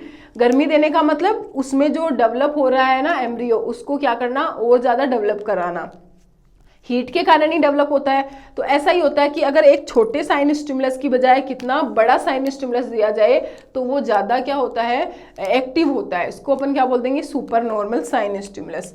साइन स्टिमुलस समझ में आ गया कि अगर एफएपी शो करवाना है अपन को तो साइन स्टिमुलस देना पड़ेगा, बिना किसी साइन स्टिमुलस के कारण एफएपी शो नहीं होती है, ठीक है। अगर किसी भी एनिमल की एफएपी शो करवानी है, किसी भी एनिमल की अगर अपन एफएपी शो करेंगे तो बिना साइन स्टिमुलस के एफएपी शो नहीं हो सकती। फिर नेक्स्ट आईआरएम। तो आईआरएम क्या होता है, इनेट रिलीजिंग मैकेनिज्म। इसको मैं आपको एक एग्जांपल देके समझाती हूँ। अगर आप किसी ने आपको थप्पड़ मारा तो आप उसको वापस मारोगे ना, तो थप्पड़ मारा वो उसका क्या है, साइन स्टिमुलस है। आप उसको वापस मारोगे वो क्या है, आपका फिक्स्ड एक्शन पैटर्न है, क्योंकि खाए बिना तो अपन रह ही नहीं सकते ना, है ना। अपन को कोई थप्पड़ मार दे ऐसा थोड़ी हो सकता है, अपन खाए बिना नहीं रह सकते। तो अगर आपको कोई थप्पड़ मारता है तो उसका थप्पड़ मारना, फॉर एग्जाम्पल के लिए समझा रही हूँ इजी वे में, तो आपको याद रहे कि अगर आपको कोई थप्पड़ मारता है तो उसका जो थप्पड़ मारना होता है वो एक साइन स्टिमुलस है, यानी आपको एक साइन स्टिमुलस मिला कि तुझे अब एफएपी शो करनी है, यानी तुझे उसको वापस लगाना है, यानी अपना ये फिक्स्ड एक्शन पैटर्न है मारना। तो अगर आपको एफएपी शो करनी है तो आप क्या करोगे, अपनी बॉडी के अंदर एक रिलीजिंग मैकेनिज्म होगी, यानी अपन ऐसे सोचेंगे कि नहीं इसने मेरे मारा कैसे, मैं इसको वापस मारूंगा। तो वो जो मैकेनिज्म है उसको बोलते हैं, अंदर से जो मैकेनिज्म रिलीज होती है उसको बोला जाता है इनेट रिलीजिंग मैकेनिज्म। अब बिना इनेट रिलीजिंग मैकेनिज्म से भी एफएपी शो नहीं हो सकती। जैसे वो गांधी जी है ना, वो बोलते हैं ना, वो तो उनमें तो कुछ था ही नहीं फिक्स्ड एक्शन पैटर्न वाला कि अगर आपको कोई एक थप्पड़ मारे तो आप दूसरा गाल भी आगे कर दो ना, यानी उसमें क्या नहीं था, इनेट रिलीजिंग मैकेनिज्म उसमें थी नहीं, तो उसने क्या किया, एफएपी शो ही नहीं की। समझ में आया। तो उसमें इनेट रिलीजिंग मैकेनिज्म 0 थी, लेकिन अपन को मार दो, देखिए अपन में तो 100% होती है ये, है ना, 100% इनेट रिलीजिंग मैकेनिज्म होती है अपन में, तो अपन तो उसको एक नहीं 2 मारते हैं, अपन को कोई एक मारता है। तो समझ में आया। तो इनेट रिलीजिंग मैकेनिज्म का मतलब होता है कि अंदर से रिलीज, अंदर अपनी प्रोसेस होती है ब्रेन में कि इसने अपने साथ ऐसा कैसे किया, ये स्टिमुलस अपन को मिला है तो इसके लिए अपन को एफएपी शो करनी है, ऐसी जो मैकेनिज्म होती है उसको अपन बोलते हैं इनेट रिलीजिंग मैकेनिज्म। अब नेक्स्ट आता है एएससी, एक्शन स्पेसिफिक एनर्जी, कि किसी भी एफएपी को शो करने के लिए जो अपनी एनर्जी लगती है, अपन उसको मारेंगे तो अपनी तो एनर्जी लगेगी ना, तो उस एनर्जी को अपन क्या बोल देंगे, एक्शन स्पेसिफिक एनर्जी। तो अपन को एफएपी अगर शो करवानी है तो सबसे पहले अपन को क्या चाहिए, एसएस चाहिए, यानी साइन स्टिमुलस चाहिए। अगर अपन को साइन स्टिमुलस मिल गया, अपन को थप्पड़ मार दिया किसी ने, यानी साइन स्टिमुलस मिल गया। अब थप्पड़ मारने के बाद अपने क्या होता है, अंदर की इनेट रिलीजिंग मैकेनिज्म होती है, ब्रेन के अंदर लगातार क्रियाएं चलती है कि इसने कैसे मारा, तो वो क्या हो जाएगा, इनेट रिलीजिंग मैकेनिज्म, आईआरएम होता है। IRM होने के लिए अपन उसको वापस थप्पड़ मारते हैं, तो वापस थप्पड़ मारने के लिए अपन को एनर्जी चाहिए, तो वो एनर्जी क्या होती है, एक्शन स्पेसिफिक एनर्जी। और जैसे ही अपन एक्शन स्पेसिफिक एनर्जी अपने डेवलप हो जाती है, अपन उसको वापस थप्पड़ मार देते हैं, यानी अपन क्या शो कर देते हैं, FAP शो कर देते हैं। तो ये जो 4 है वो किसके कॉन्सेप्ट है, इथोलॉजी के कॉन्सेप्ट है। मैंने आपको इजी वे में समझा दिया, आप इसको डिटेल में बना सकते हो। समझ में आया कि इथोलॉजी के कॉन्सेप्ट, लर्निंग पैटर्न में अपन को इथोलॉजी के कॉन्सेप्ट में क्या पढ़ना है। सबसे पहले फिक्स्ड एक्शन पैटर्न पढ़ना है। फिक्स्ड एक्शन पैटर्न के बाद में पढ़ना है साइन स्टिमुलस, उसके बाद में पढ़ना है इनेट रिलीजिंग मैकेनिज्म, उसके बाद में पढ़ना है एक्शन स्पेसिफिक एनर्जी। और ये आपको पता ही होना चाहिए कि साइन स्टिमुलस सबसे पहले वर्क करता है, फिर IRM करती है, फिर ASE करती है, और फिर फिक्स्ड एक्शन पैटर्न शो होता है। समझ में आया। तो ये आपका कंप्लीट हो गया कौन सा पैटर्न, इथोलॉजी के कॉन्सेप्ट। इसके बाद में अपन नेक्स्ट करेंगे बच्चों learning, type of learning. Next क्या आ जाएगा बच्चों, टाइप ऑफ लर्निंग या कॉन्सेप्ट ऑफ लर्निंग। ठीक है, कॉन्सेप्ट ऑफ लर्निंग। नेक्स्ट ये कॉन्सेप्ट ऑफ इथोलॉजी थे। अब जो नेक्स्ट करेंगे वो टॉपिक क्या हो जाएगा, कॉन्सेप्ट ऑफ लर्निंग हो जाएगा।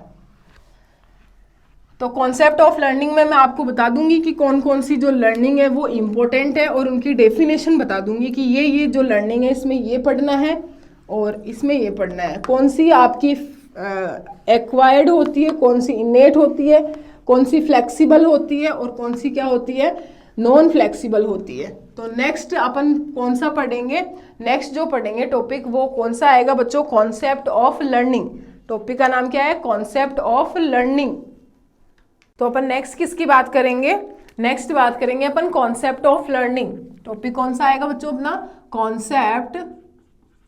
Concept of learning, concept of learning. तो मैं आपको सीधा सीधा बता दूं, पूरा लर्निंग पैटर्न बता रही हूँ, एक साथ में कौन सी प्रोसेस होगी, कैसा होगा। तो देखो कॉन्सेप्ट ऑफ लर्निंग जो है वो लर्निंग कितने टाइप की होती है, 2 टाइप की। सबसे पहला आता है लर्निंग क्या होती है। तो लर्निंग किसी भी एनिमल का ऐसा बिहेवियर जिसको उसको लर्न करना पड़ता है, यानी वो जन्मजात नहीं होता है, इनेट नहीं होता है, कैसा होता है, एक्वायर्ड होता है। समझ में आया। एक्वायर्ड का मतलब उसको सीखना पड़ता है, अर्जित करना पड़ता है। ठीक है, जैसे बच्चा चलना सीखता है, बोलना सीखता है, तो वो उसकी कैसी लर्निंग है, ना कि FAP है। ठीक है, तो अपन अगर बात करें कि लर्निंग क्या होता है, कि किसी भी एनिमल का ऐसा बिहेवियर जो उसको एक्वायर्ड करना पड़ता है या लर्न करना पड़ता है। अब लर्निंग बिहेवियर कौन कौन से होते हैं एनिमल की, उनकी बात कर रहे हैं। तो लर्निंग मेनली 2 टाइप की होती है। एक तो होती है रिस्ट्रिक्टेड लर्निंग, पहली तो होगी कौन सी, रिस्ट्रिक्टेड लर्निंग बोलेंगे फर्स्ट नंबर को, और सेकेंड नंबर को बोला जाता है फ्लेक्सिबल लर्निंग। सेकेंड कौन सी होती है, फ्लेक्सिबल लर्निंग, फ्लेक्सिबल लर्निंग।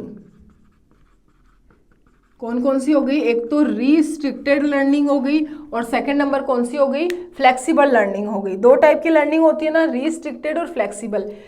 अब रिस्ट्रिक्टेड फ्लेक्सिबल इन दोनों में डिफरेंस क्या है, रिस्ट्रिक्टेड और फ्लेक्सिबल में ये डिफरेंस है कि अगर कोई भी एनिमल एक बार कोई बिहेवियर सीख लेता है, यानी सीखना का मतलब लर्निंग, तो अगर कोई एनिमल एक बार कोई बिहेवियर सीख लेता है तो उसमें वो कभी भी चेंज नहीं कर पाता है।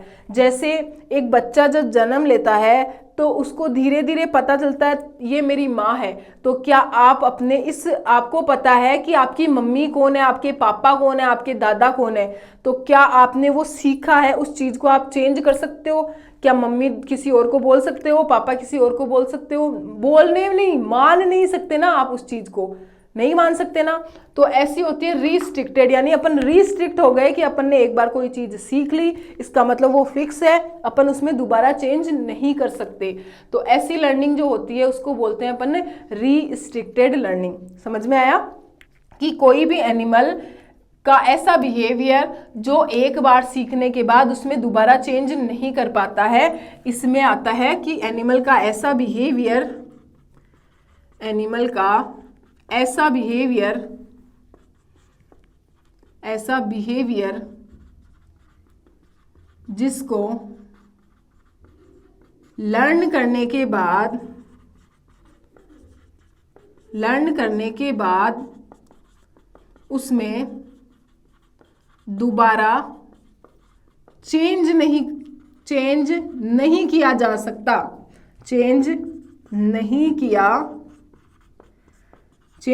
किया जा सकता। उसको अपन क्या बोलते हैं, कैसी लर्निंग है वो, रिस्ट्रिक्टेड लर्निंग है। एग्जाम्पल की बात करूं तो इम्प्रिंटिंग यानी छपना। अपने दिमाग में, अपने ब्रेन में आप देखो कि अगर आप अपनी आईज बंद करते हो तो आपको बोला जाए पापा, तो आपकी तस्वीर आती है पापा की, यानी वो जो तस्वीर है पापा की वो छप गई आपके माइंड में। आपको बोला जाए मम्मी तो आपके माइंड में किसकी तस्वीर आती है, मम्मी की। आपको बोला जाए भाई तो भाई की तस्वीर आती है। यानी आपने ये पता किया, आपने ये सीखा कि ये मेरे मम्मी है, ये मेरे पापा है, ये मेरे दादा है, तो आपने वो चीज़ सीख लिया, वो आपके जो दिमाग है उसमें छप गई, इम्प्रिंट हो गई। तो ऐसी जो लर्निंग है उसको अपन क्या बोलेंगे, इम्प्रिंटिंग। ठीक है, यानी छपना। और इस लर्निंग में अपन दोबारा कभी भी चेंज नहीं कर सकते। फ्लेक्सिबल लर्निंग की अगर मैं बात करूं तो ऐसी लर्निंग जिसको एक बार सीखने के बाद उसमें दोबारा चेंज किया जा सकता है। तो क्या आ जाएगा, ऐसी लर्निंग जिसको एक बार सीखने के बाद उसमें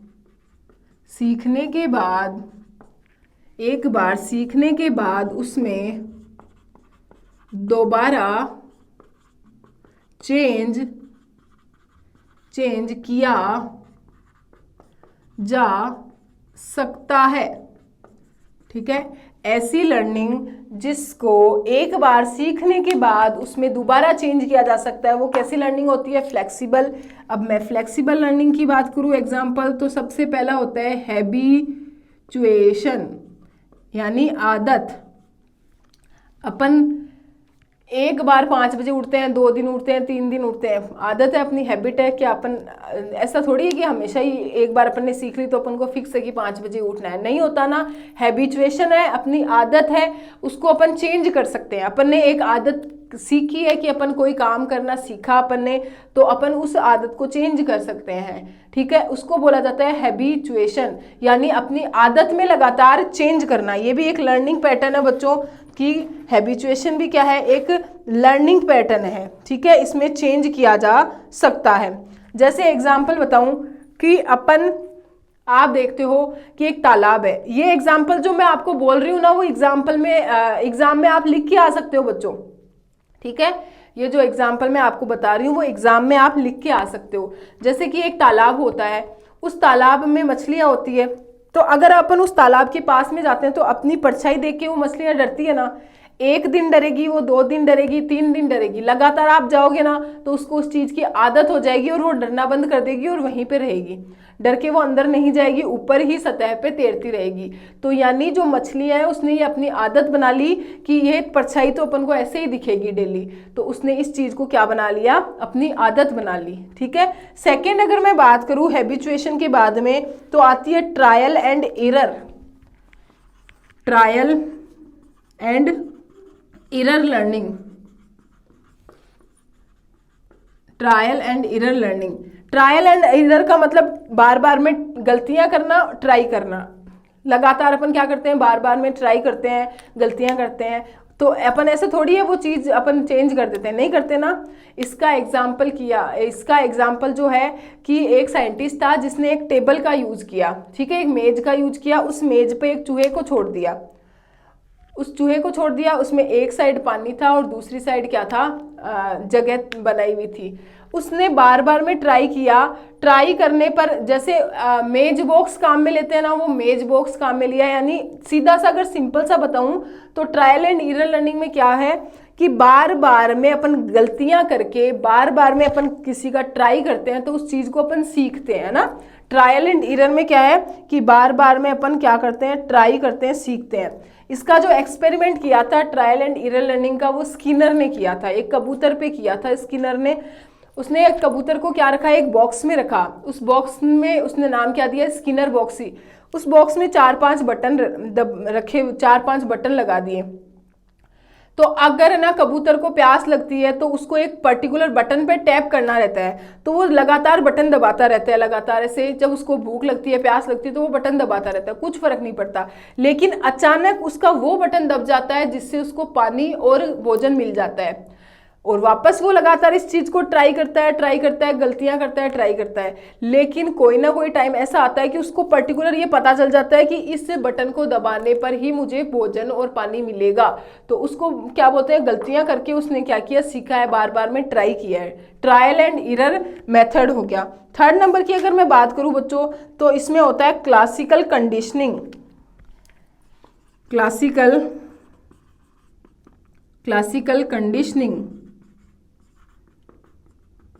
क्लासिकल कंडीशनिंग कुत्ते का एग्जाम्पल देते हैं। क्लासिकल कंडीशनिंग का मतलब होता है कि अपना लगातार किसी भी चीज को सीखने के बाद विशिष्ट परिस्थितियों में अपन किसी भी अभिव्यक्ति की अनुक्रिया करते हैं। ठीक है, कोई अपन को कोई ना अगर बात की जाए कि एक्टिविटी शो करने के लिए बोला जाता है, तो अपन उसका रेस्पॉन्स भी तो देंगे ना। ठीक है, कि किसी भी परिस्थिति में अगर किसी भी अभिव्यक्ति की अनुक्रिया की जाती है तो उसको अपन क्या बोलते हैं, उसको बोला जाता है ट्रायल एंड क्लासिकल कंडीशनिंग बोला जाता है। क्या बोलेंगे बच्चों, क्लासिकल कंडीशनिंग। जैसे कुत्ते का एग्जाम्पल, कुत्ते को बार बार में घंटी बजाई जाती है, भोजन दिया जाता है, घंटी बजाई जाती है, भोजन दिया जाता है ना। तो लगातार भोजन देने पर उसमें लार का सिक्रेशन होता है। लेकिन वो 4-5 दिन बाद में, 6 दिन बाद में इस चीज़ को सीख लेता है उसको कि अगर ये घंटी बजेगी इसका मतलब अपन को भोजन मिलेगा। तो उसके घंटी बजाने के मात्र से ही उसमें लार का माउथ से सिक्रेशन होने लग जाता है। यानी उसने अभिव्यक्ति के लिए क्या की, अनुक्रिया की। उसकी अभिव्यक्ति क्या थी, घंटी बजाना। अनुक्रिया का मतलब रेस्पॉन्स देना। रेस्पॉन्स क्या था, लार का सिक्रेशन करना। ठीक है, नेक्स्ट 4th नंबर आती है इसमें लेटेंट लर्निंग। लेटेंट लर्निंग का मतलब क्या है कि लेटेंट लर्निंग का मतलब अपने पुराने अनुभवों को यूज करके कोई भी बिहेवियर शो करना। जैसे चिंपैंजी है, कितना ज़्यादा चालाक होता है, कितना ज़्यादा इंटेलिजेंट मानते हैं, तो वो अब चिंपैंजी जो है वो अपने पुराने अनुभवों को यूज करता है लर्निंग में, तो उसको बोलते हैं लेटेंट लर्निंग। ठीक है, और लास्ट है रीजनिंग। जो अपन पढ़ते ही हैं, रीजनिंग आप पढ़ते हो। रीजनिंग में आप क्या करते हो, आपकी जितनी भी लर्निंग है उन सभी लर्निंग का यूज करते हो एक ही जगह पे, है ना। रीजनिंग में आप अपनी सभी लर्निंग का यूज एक ही जगह पे करते हो, रीजनिंग पैटर्न होता है। तो ये तो है, इनमें अपन चेंज कर सकते हैं, ये फ्लेक्सिबल टाइप की हो गई। और रिस्ट्रिक्टेड लर्निंग में अपन चेंज नहीं कर सकते किसी भी टाइप का, तो ये कैसी हो गई, रिस्ट्रिक्टेड लर्निंग हो गई। समझ में आ गया।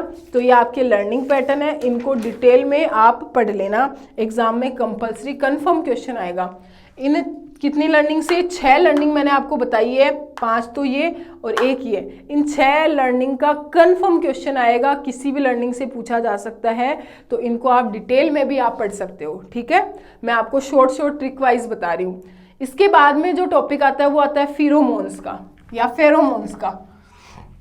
नेक्स्ट टॉपिक कौन सा आएगा बच्चों, फेरोमोन्स का। तो अपन नेक्स्ट पढ़ेंगे कौन सा, फेरोमोन्स।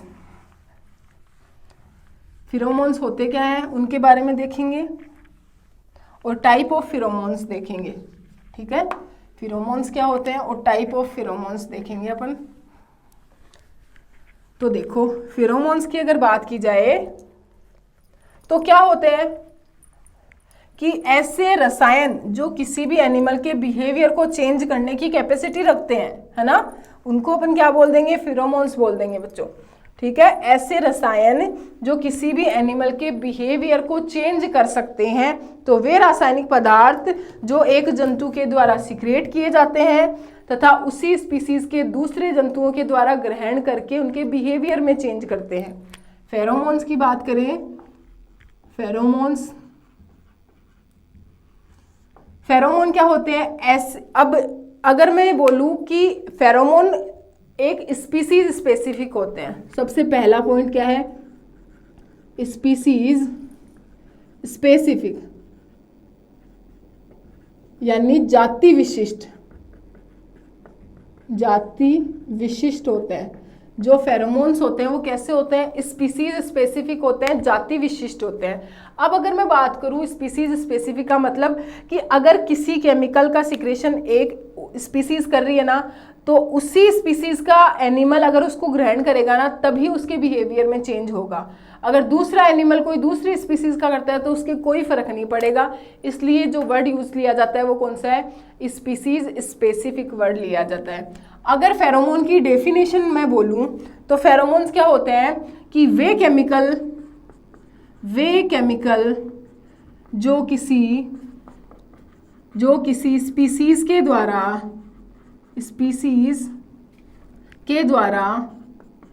सिक्रेट किए जाते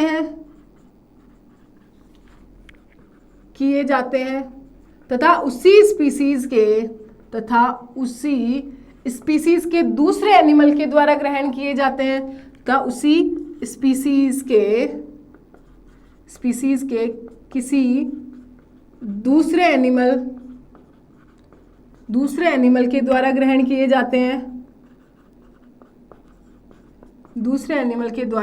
किए जाते हैं, तथा उसके बिहेवियर में चेंज करते हैं, तथा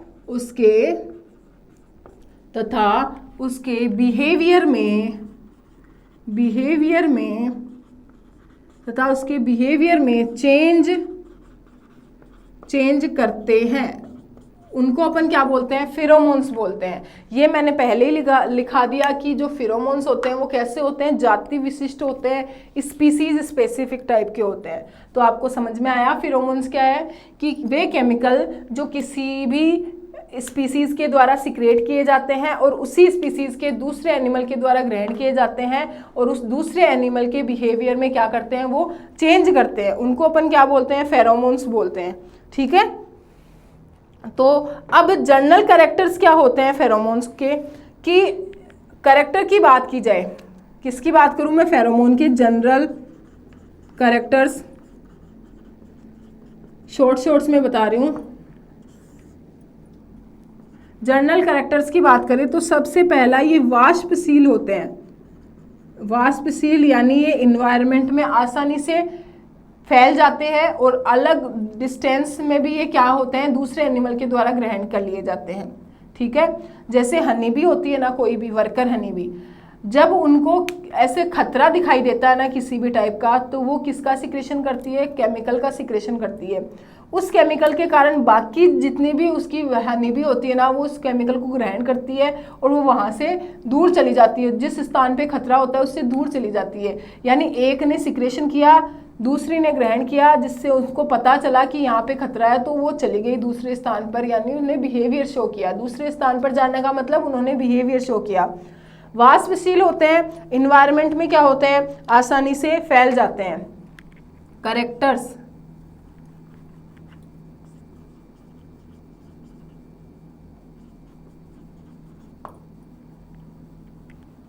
क्या हो गया, कैरेक्टर्स। अब देखो, वाष्पशील होते हैं, इन्वायरमेंट में इजीली फैल जाएंगे। फेरोमोन की कंसंट्रेशन क्या होती है, अधिक होगी तो वो ज़्यादा इफेक्टिव होंगे, यानी उनकी अगर सांद्रता ज़्यादा होती है तो वो ज़्यादा इफेक्टिव होते हैं। तो दूसरा पॉइंट क्या हो गया, सांद्रता हो गई। तीसरा पॉइंट क्या हो गया, कैसे होते हैं वो, स्पीसीज स्पेसिफिक होते हैं। कैसे होते हैं बच्चों, स्पीसीज स्पेसिफिक होते हैं।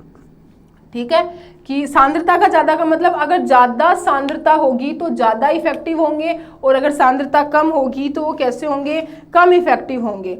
ठीक है, फिर ये क्या होते हैं, लॉन्ग चेन वाले कार्बन कंपाउंड से मिलकर बने होते हैं। लॉन्ग चेन कार्बन कंपाउंड से मिलकर बने होते हैं। जो फेरोमोन्स होते हैं ना, केमिकली होते हैं, किससे मिलकर बने होते हैं, लॉन्ग चेन वाले कार्बन कंपाउंड से मिलकर बने होते हैं। ठीक है, और लॉन्ग चेन वाले जितने भी होंगे वो सेक्सुअल के लिए होंगे, और शॉर्ट चेन वाले जितने भी होंगे वो किसके, खतरे का संकेत देते हैं। अगर फेरोमोन लॉन्ग चेन वाला होता है तो वो सेक्सुअल बिहेवियर के लिए होता है। अगर फेरोमोन शॉर्ट चेन वाला अगर सीक्रेट होता है किसी भी एनिमल के द्वारा तो वो खतरे का संकेत देता है। ये चीज़ याद रखना। लॉन्ग चेन वाले फेरोमोन अगर एनिमल सीक्रेट करता है तो वो किसका, सेक्सुअल रिप्रोडक्शन के लिए सीक्रेट करता है। सेक्सुअल बिहेवियर शो करने के लिए सिक्रेट करता है। अगर शॉर्ट चेन वाले सिक्रेट होंगे यानी खतरे का संकेत, जैसे अभी मैंने हनी बी में बताया खतरे का संकेत दिया उसने, तो यानी फेरोमोन कैसा सिक्रेट हुआ, कैसा केमिकल का सिक्रेशन हुआ, शॉर्ट चेन वाले केमिकल का सिक्रेशन हुआ। तो ये फेरोमोन्स हो गए। फिर बात करते हैं कि mode of action of pheromone कि कैसे ग्रहण किए जाते हैं। तो पहला होता है बाई ऑल्फेक्शन, ठीक है। ऑल्फेक्शन का मतलब घ्राण से ग्रहण किए जाते हैं, सूंघ कर ग्रहण किए जाते हैं, स्मेल से ग्रहण किए जाते हैं, तो ऑल्फैक्टरी होते हैं, यानी अपन अपने घ्राण सेंसरी ऑर्गन से उनको ग्रहण करते हैं। दूसरा बाई इंजेशन, यानी अपन खा के किसी भी चीज़ को ग्रहण करते हैं, फेरोमोन किसी भी केमिकल को अपन खा के ग्रहण करते हैं, वो क्या होता है, बाई इंजेशन होता है। और थर्ड नंबर क्या होता है, बाई कॉन्टेक्ट, यानी अगर कॉन्टेक्ट से फेरोमोन ग्रहण किए जाते हैं तो वो क्या हो गया, बाई कॉन्टेक्ट। ग्रहण करने के 3 मेथड, पहला ओल्फेक्शन, दूसरा होता है इंजेशन और थर्ड होता है कॉन्टेक्ट। कि अगर कांटेक्ट से, दो एनिमल के कांटेक्ट से फेरोमोन ग्रहण होते हैं तो बाई कांटेक्ट हो जाएगा। खाकर अगर केमिकल ग्रहण किए जाते हैं और फिर चेंज आता है एनिमल में तो वो क्या होता है, बाई इंजेशन। और अपन सूंघ कर ग्रहण करते हैं कोई भी फेरोमोन को और अपने बिहेवियर में चेंज आता है, वो क्या आता है, बाई ऑल्फेक्शन। समझ में आया। तो ये 3 ग्रहण करने के तरीके। फिर बात करते हैं अपन टाइप ऑफ फेरोमोन। तो एक तो होता है रिलीजर फेरोमोन और एक होता है प्राइमर फेरोमोन। फेरोमोन के टाइप कितने हो गए, 2 टाइप के फेरोमोन पाए जाते हैं। कितने टाइप के फेरोमोन होते हैं, 2 टाइप के होते हैं मेनली। एक होता है रिलीजर जो सीएनएस जो होता है ना उसको इफेक्ट करता है, सीधा सीएनएस पर इफेक्ट डालता है। एक होता है प्राइमर फेरोमोन जो एंडोक्राइन सिस्टम पर इफेक्ट करता है। तो अगर टाइप ऑफ फेरोमोन की बात की जाए तो फेरोमोन कितने टाइप के होते हैं, 2 टाइप के। कौन कौन से, एक तो हो गया रिलीजर फेरोमोन और एक हो गया प्राइमर फेरोमोन, ठीक है। तो अगर रिलीजर की बात करें तो वे केमिकल जो किसी भी एनिमल के सीएनएस को इफेक्ट करते हैं, या वे फेरोमोन जो किसी भी एनिमल के सीएनएस को इफेक्ट करके उसके बिहेवियर में चेंज लाते हैं, वो क्या हो गए, रिलीजर फेरोमोन हो गए। और वे केमिकल जो किसी भी एनिमल के एंडोक्राइन सिस्टम को इफेक्ट करके बिहेवियर में चेंज लाते हैं तो वो कैसे हो गए, वो हो गए प्राइमर। आपको पता है सीएनएस को इफेक्ट करेगा यानी एनिमल बिहेवियर जल्दी शो होगा। तो जो रिलीजर फेरोमोन होते हैं वो जो उनका इफेक्ट होता है एनिमल बिहेवियर शो करने का वो जल्दी आता है। और एंडोक्राइंस अगर टाइप के होते हैं तो उनका इफेक्ट धीरे धीरे आता है। तो वो फास्ट कौन से होंगे, रिलीजर फेरोमोन, और स्लो कैसे होते हैं, प्राइमर फेरोमोन होते हैं, ठीक है। तो दोनों आपको टाइप समझ में आ गए, रिलीजर फेरोमोन और प्राइमर फेरोमोन का। तो ये जो फेरोमोन का टॉपिक है ये अपना कंप्लीट हो गया, जिसमें आपको पढ़ना क्या क्या है, फेरोमोन होते क्या क्या है, जनरल कैरेक्टर क्या होते हैं, मोड ऑफ यानी ग्रहण करने के तरीके कौन कौन से होते हैं, 3 तरीके होते हैं, ऑल्फेक्शन, इंजेक्शन और कॉन्टेक्ट। फिर next type of pheromone 2 type के होते हैं, एक तो रिलीजर जो सीएनएस को कंट्रोल करती है, सीएनएस पर इफेक्ट डालते हैं, एक प्राइमर जो एंडोक्राइन सिस्टम पर इफेक्ट डालते हैं। समझ में आ गया। तो ये अपन ने फेरोमोन भी पढ़ लिया। अब अपने लास्ट 3 टॉपिक बचे हैं। एक तो बोलते हैं अपन मीन, दूसरे को बोला जाता है मोड, और थर्ड नंबर क्या होता है, मीडियन। कितने टॉपिक हो गए बच्चों, 3 टॉपिक हो गए। कौन कौन से, मीन, मोड और मीडियन। ये 3 टॉपिक अपने बचे हुए हैं। अब अपन बात करते हैं कि मीन क्या होता है, मोड क्या होता है और मीडियन क्या होता है। तो मीन किसे बोलेंगे, माध्य। मोड किसे बोला जाता है, बहुलक। और मीडियन किसे बोला जाता है, माध्यिका, ठीक है। मीन, मोड और मीडियन। मीन किसे बोलेंगे, माध्य, बहुलक, और मीडियन का मतलब माध्यिका, मोड का मतलब बहुलक। होता क्या है, पहले माध्य क्या होता है इसकी बात की जाए तो एक सीरीज में, किसी भी सीरीज में अगर उसको आरोही और अवरोही क्रम में क्या व्यवस्थित किया जाए, सीक्वेंस में रखा जाए, तो जो मध्य मान प्राप्त होता है उस मध्य मान को अपन क्या बोलते हैं, मीन बोलते हैं, माध्य बोलते हैं, ठीक है। और माध्य को अपन कैसे ज्ञात कर सकते हैं, जितने भी अपन को डाटा दिए हुए आते हैं उनका टोटल करके जितने वो नंबर होते हैं उनका भाग दे देंगे। बहुलक क्या होता है कि अगर अपन को बहुत सारे डाटा दिए हुए आते हैं और वह डाटा, वह वेरिएबल जिसकी फ्रीक्वेंसी सबसे ज़्यादा होती है, आवृत्ति सबसे ज़्यादा होती है, यानी कोई डाटा जो सबसे ज़्यादा टाइम बार रिपीट होता है, जैसे अगर 60 ऐसे डाटा आ गए, 60 61 फिर 60 फिर 63 फिर 50 फिर 62, तो इनमें देखो 50 कितनी बार रिपीट हुआ, एक बार। 60 कितनी बार रिपीट हुआ, 1 2 3 3 बार। 61 कितनी बार हुआ, एक बार। 63 कितनी बार हुआ, एक बार। और अगर बात करें 62 कितनी बार हुआ, एक बार। तो सबसे ज़्यादा कौन रिपीट हुआ, सबसे ज़्यादा हुआ 60। तो इसमें मोड क्या हो जाएगा बच्चों, 60। मोड कितना हो जाएगा, 60 हो जाएगा। वैसे ही मीडियन की बात करें कि अगर किसी भी सीरीज को 2 भागों में विभाजित करना है तो एक ऐसा मान जो किसी भी श्रृंखला को, श्रेणी को 2 भागों में विभाजित करता है उसको बोलते हैं माध्यिका। ठीक है, अब इनके मैं क्वेश्चन बता देती हूँ, शॉर्ट क्वेश्चन आपको करवाते हैं। सबसे पहले अगर बात की जाए कि मीन का क्वेश्चन, माध्य का क्वेश्चन कैसे करोगे, तो माध्य का जो मीन का क्वेश्चन किया जाता है वो 3 टाइप से किया जाता है, 3 सीरीज में किया जाता है। मीन कितनी सीरीज में करेंगे बच्चों अपन, 3 सीरीज में। एक तो जो मीन अपन करेंगे वो करेंगे बच्चों, फर्स्ट नंबर जो करेंगे वो करेंगे इंडिविजुअल सीरीज, इंडिविजुअल सीरीज में। एक करेंगे अपन दूसरा नंबर डिस्क्रीट में, डिस्क्रीट सीरीज में। और एक करते हैं अपन थर्ड नंबर कंटिन्यूअस सीरीज में, कंटिन्यूअस सीरीज में। 3 टाइप के क्वेश्चन हो गए। अब इनमें क्वेश्चन लिखवाती हूँ। अगर इंडिविजुअल सीरीज का क्वेश्चन आता है तो आपको डाटा कैसे दिए हुए आएंगे, देखो ऐसे दिए हुए आएंगे कि 9 10 5 7 2 9 10, ये डाटा दिए हुए आ गए। अब आपको बोला कि इनमें किसकी गणना करनी है, मीन यानी माध्य निकालना है। ये डाटा दिए हुए आ गए और आपको बोला कि समांतर माध्य ज्ञात करो। तो समांतर माध्य कैसे ज्ञात करोगे, इसको x बार से लिखते हैं, टोटल वेरिएबल बट्टा total number of variable, total number of variable. Total variable कितने हैं, 1 2 3 4 5 6 7, 7 ना, 7 नंबर हो गए। इनका योग कर लेते हैं, 9 प्लस 10 प्लस 5 प्लस 5 प्लस 1, 8 कर लेते हैं बच्चों। यहाँ पे एक और कर देते हैं, 9 plus 10 plus 5 plus 5 plus 1 plus 9 plus 10 plus 1, ये अपने पास इनका योग कर लिया। तो देखो 10 20 30 40 और 50 हो गए ना, तो 50/8 हो गया।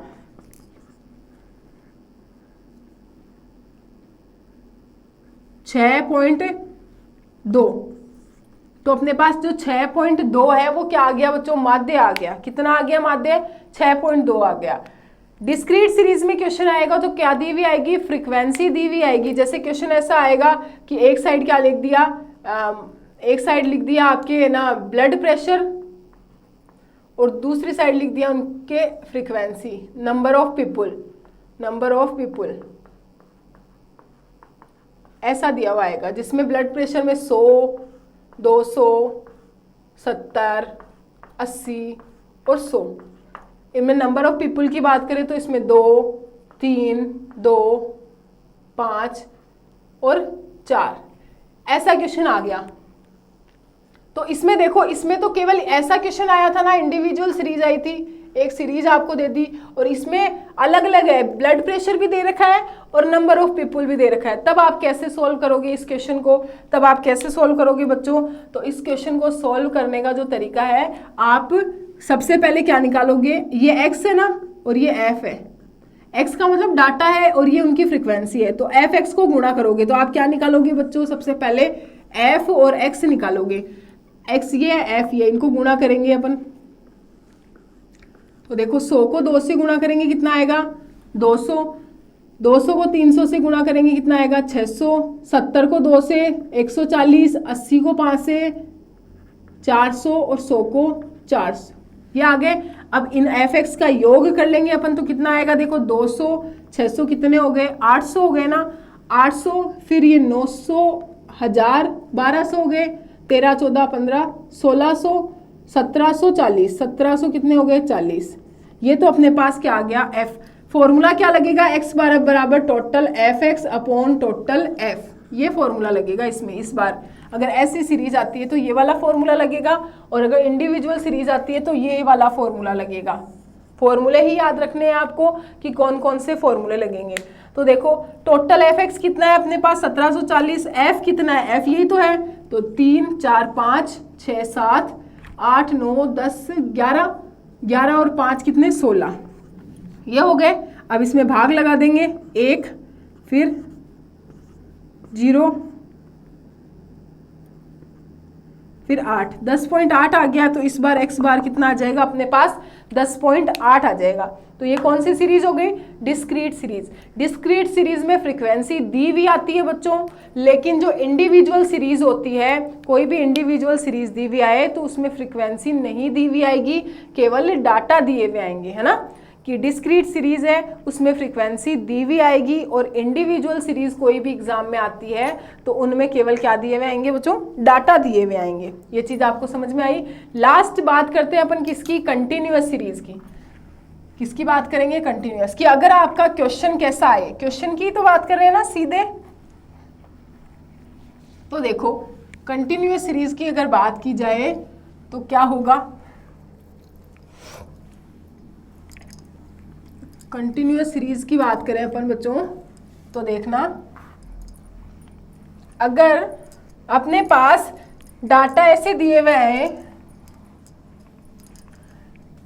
अगर अपने पास डाटा कैसे दिए हुए हैं, जैसे एक साइड मार्क्स आ गया और दूसरी साइड क्या आ गया, नंबर ऑफ स्टूडेंट, है ना।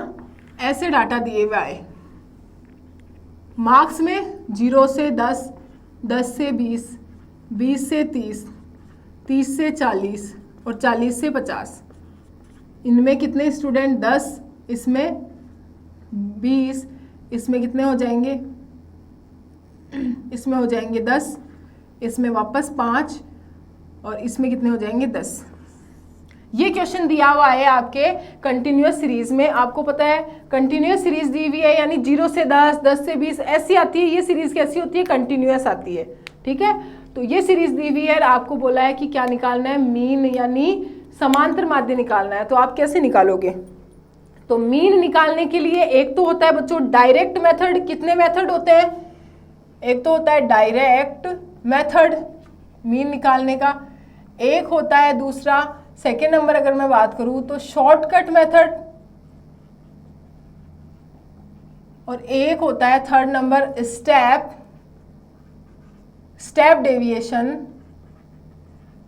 Deviation method. 3 मेथड से निकाला जाता है। अगर एग्जाम में नहीं दिया हुआ आए कि आपको कौन से मेथड से करना है तो आप कोई भी मेथड यूज कर सकते हो, लेकिन अगर कंटिन्यूअस सीरीज में मीन पूछा जाता है, वेरी इंपॉर्टेंट क्वेश्चन, एग्जाम में कंफर्म आएगा ये क्वेश्चन। अगर मैं बोलूं कि मीन पूछा जाता है तो आपको किसी भी मेथड से पूछ सकता है एग्जामिनर, डायरेक्ट मेथड से भी पूछ सकता है, शॉर्टकट मेथड से भी पूछ सकता है और स्टेप डेविएशन मेथड से भी पूछ सकता है। डिफरेंस इतना है कि सभी में फॉर्मूला क्या है, अलग अलग है ना। अब आपको पता है, आपको देखो डायरेक्ट मेथड का फॉर्मूला क्या होता है, डायरेक्ट मेथड का फॉर्मूला होता है एक्स बार, डायरेक्ट की बात कर रही हूं, डायरेक्ट मेथड फॉर्मूला क्या होगा, x bar sigma f x upon sigma f, यही फॉर्मूला होता है। अब अपन को क्या चाहिए बच्चों, अपने पास एफ तो है, एफ है ना, ये एक्स नहीं है, क्योंकि अपन एक्स कैसे निकालेंगे, अब इनमें मार्क्स दे रखे हैं, कैसे निकाले एक्स, इनका मध्य मान ले लेते हैं सबका, तो अपने पास क्या आ जाएगा, एक्स आ जाएगा।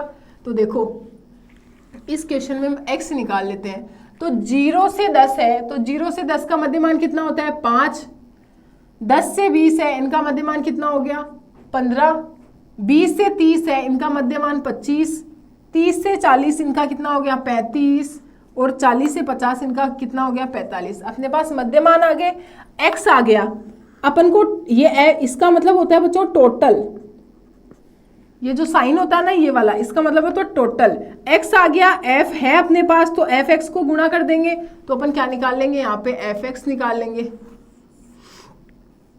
तो देखो x ये है, f ये, इनको गुणा कर लेते हैं, fx आ जाएगा ना, 10 को 5 से करेंगे कितना आएगा 50, फिर 20 को 15 से करेंगे ये 300 है ना, 10 को 25 से तो 250, नेक्स्ट बात करें 5 को 35 से तो 25, 175 और इसको करेंगे तो ये आ जाएगा 450 है ना। इनका टोटल चाहिए, सिग्मा एफ एक्स का टोटल चाहिए अपने को, तो कितना आ गया देखो, 300 को जोड़ेंगे, फिर 250 को जोड़ेंगे, 175 को जोड़ेंगे, 450 को जोड़ेंगे और 50 को जोड़ेंगे, कितना आ गया 5 5 5 10 5 15 20 21 और 22 2 3 4 5 5 5 10 और 2 12, कितना आ गया 1225 आ गया ना। ये तो क्या आ गया सिग्मा एफ एक्स, और इनका एफ का टोटल करेंगे तो ये कितना है 10 20 30 40 50 और 55, ये कितना है एफ कितना है 55, तो एफ अपने पास कितना है टोटल एफ 55 और टोटल एफ एक्स कितना है अपने पास 1225, तो फॉर्मूले में रख देंगे तो कितना आ जाएगा 1225/55, और जो अपने पास आंसर आएगा वो क्या हो जाएगा बच्चों अपना माध्य, कैसा समांतर माध्य। तो ये जो फॉर्मूला है वो कौन से मेथड का है, डायरेक्ट मेथड का है, ठीक है, कौन से मेथड का फॉर्मूला है बच्चों, डायरेक्ट मेथड का। अगर शॉर्टकट मेथड की बात की जाए बच्चों, सेकेंड अगर मैं बात करूं कौन सा मेथड यूज करें अपन, शॉर्टकट मेथड, तो आप मुझे बताओ कि आप शॉर्टकट मेथड कैसे यूज करोगे। अगर कोई आपको क्वेश्चन दिया हुआ आ जाए तो उसके लिए आप शॉर्टकट मेथड कैसे लगाओगे, तो इसमें आता है बच्चों शॉर्टकट मेथड में ए बना लेंगे ना, तो इसमें क्या आ जाएगा a plus sigma F D x बटे एन, ये फॉर्मूला लगेगा। अब dx क्या होता है और a क्या होता है, इसी फॉर्मूले में ये जो लिखा हुआ है ना इन्हीं में बात कर रही हूँ कि अगर शॉर्टकट मेथड एग्जाम में आए तो आप क्या फॉर्मूला लगाओगे, तब ये फॉर्मूला लगेगा x बराबर a plus sigma F D x बटे एन। कौन सा फॉर्मूला लगेगा बच्चों, सिग्मा बराबर a plus F D x बटे एन, एन या f भी बोल सकते हो, टोटल f।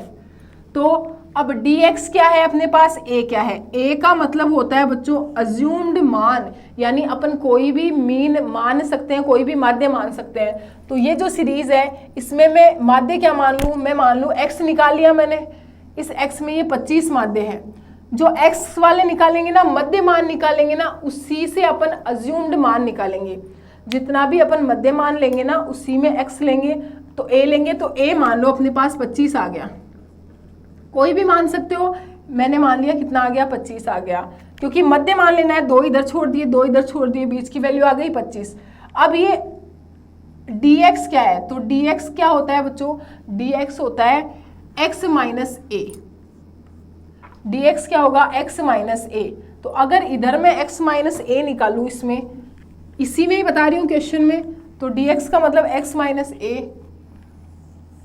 तो इधर अपन dx निकाल देंगे, dx होता क्या है x माइनस a, x अपने पास ये है ये, और a अपने पास कितना आ गया 25, तो 5 में से 25 माइनस करेंगे तो कितना आएगा माइनस का 20, इधर 15 में से 25 करेंगे तो माइनस का 10, इधर 25 में से करेंगे तो 0, इधर 35 में से करेंगे तो प्लस का 10, और इधर कितना आएगा प्लस का 20।